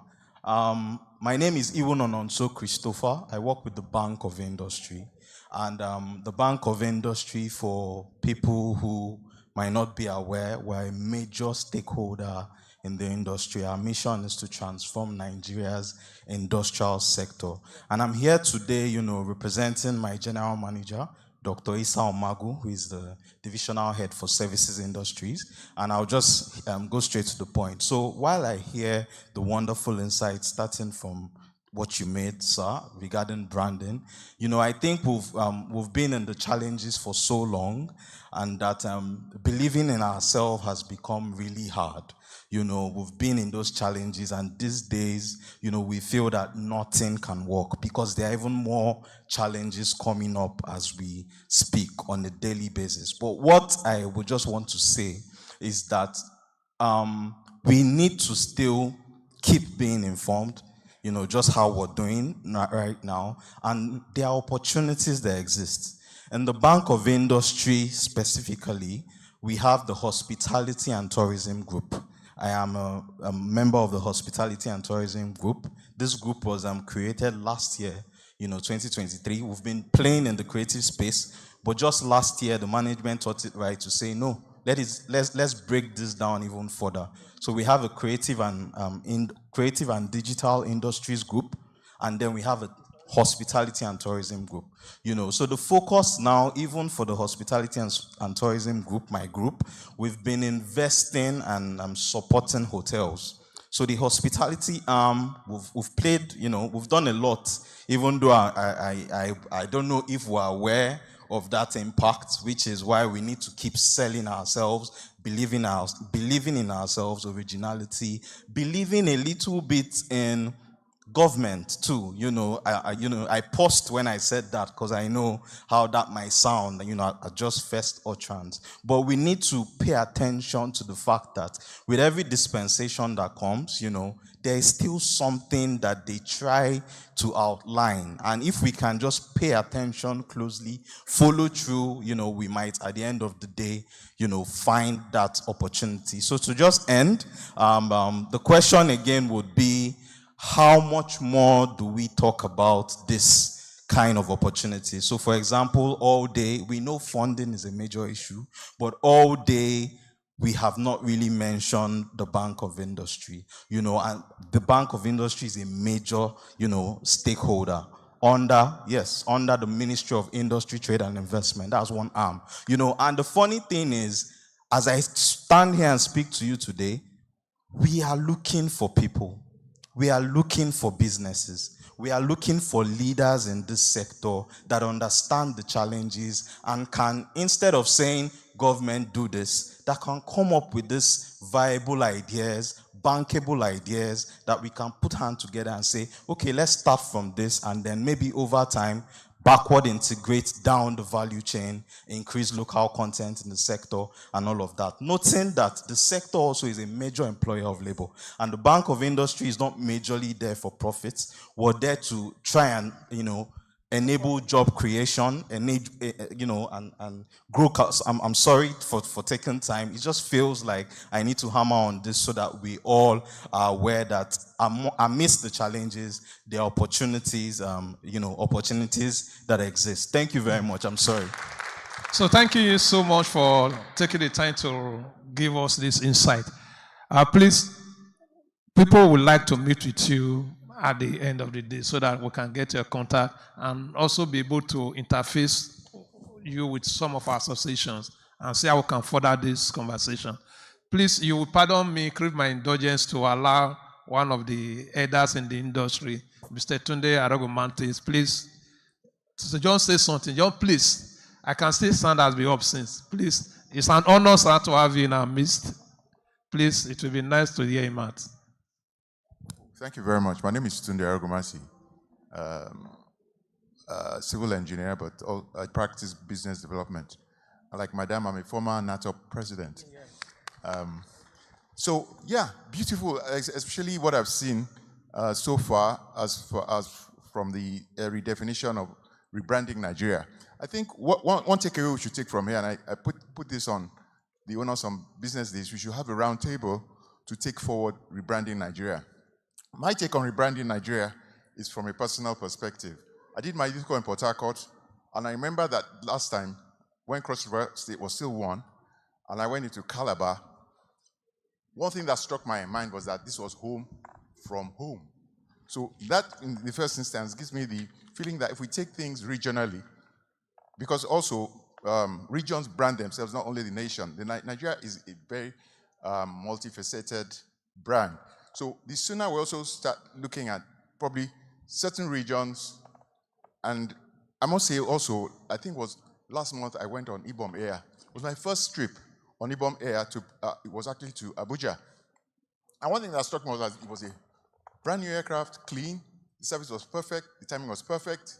And one thing I want to say about government's involvement is that maybe government might want to start these kinds of businesses as a venture capital partner, and then hand it over to the private sector and do this in various areas, because Ibom, I'm saying for experience, Ibom Air showed me that perfection, because it reminded me of Nigeria of the old days, and shows that we can do it if we want. So if we have that kind of example from Ibom State, Akwa Ibom State, Cross River State and all, whereby they can form like a region and show the excellence in what they do best, which is, in the case of the Calabar region, is hospitality. Then maybe we can start rebuilding our brand according to what Ademola said. Thank you very much for the honor. God bless. Thank you so much. We appreciate your time. Thank you for listening to us. I guess this is the end of the panel. So please take over. Thank you so much, the panelists, for showing up.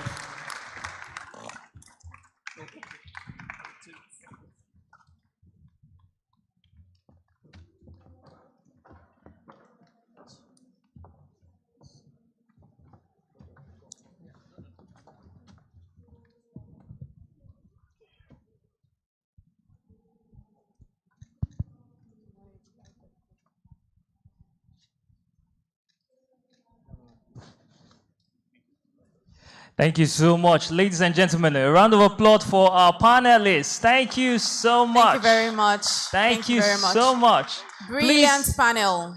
don't Very forget brilliant. that today is a day for networking. As much as you've heard speeches, as much as you've heard consultation, free consultation, I might add, all thanks to Business Day.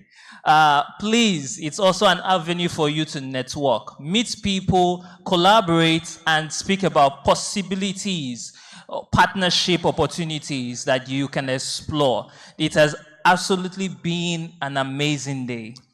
Exactly. And don't forget, please don't keep the conversation here. Keep the conversation going. Make use of hashtags Business Day Tourism Conference. That way we can track it. That way we can keep the conversation going on from here. If you, heard anything from any of the speakers that resonated with you, please use the hashtag, tweet it, so that we can track these conversations and they are not hidden or lost.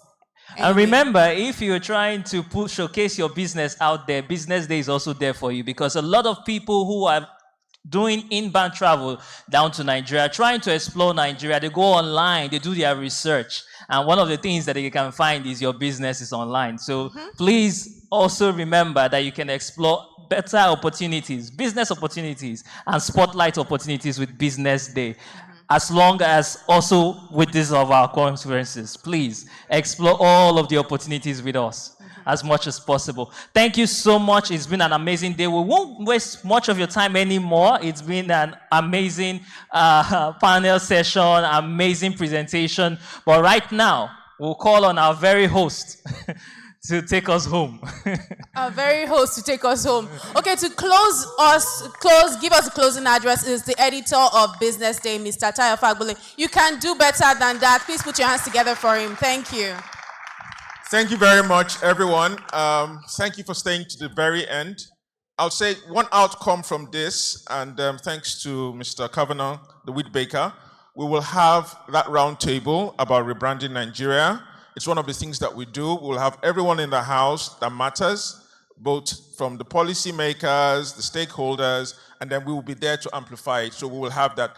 Thank you all for sharing your stories. I think for our maiden edition, this was really revealing, and be sure we will repeat and also make it grander, better, and louder. Thank you all. Safe travels, and do have a productive week.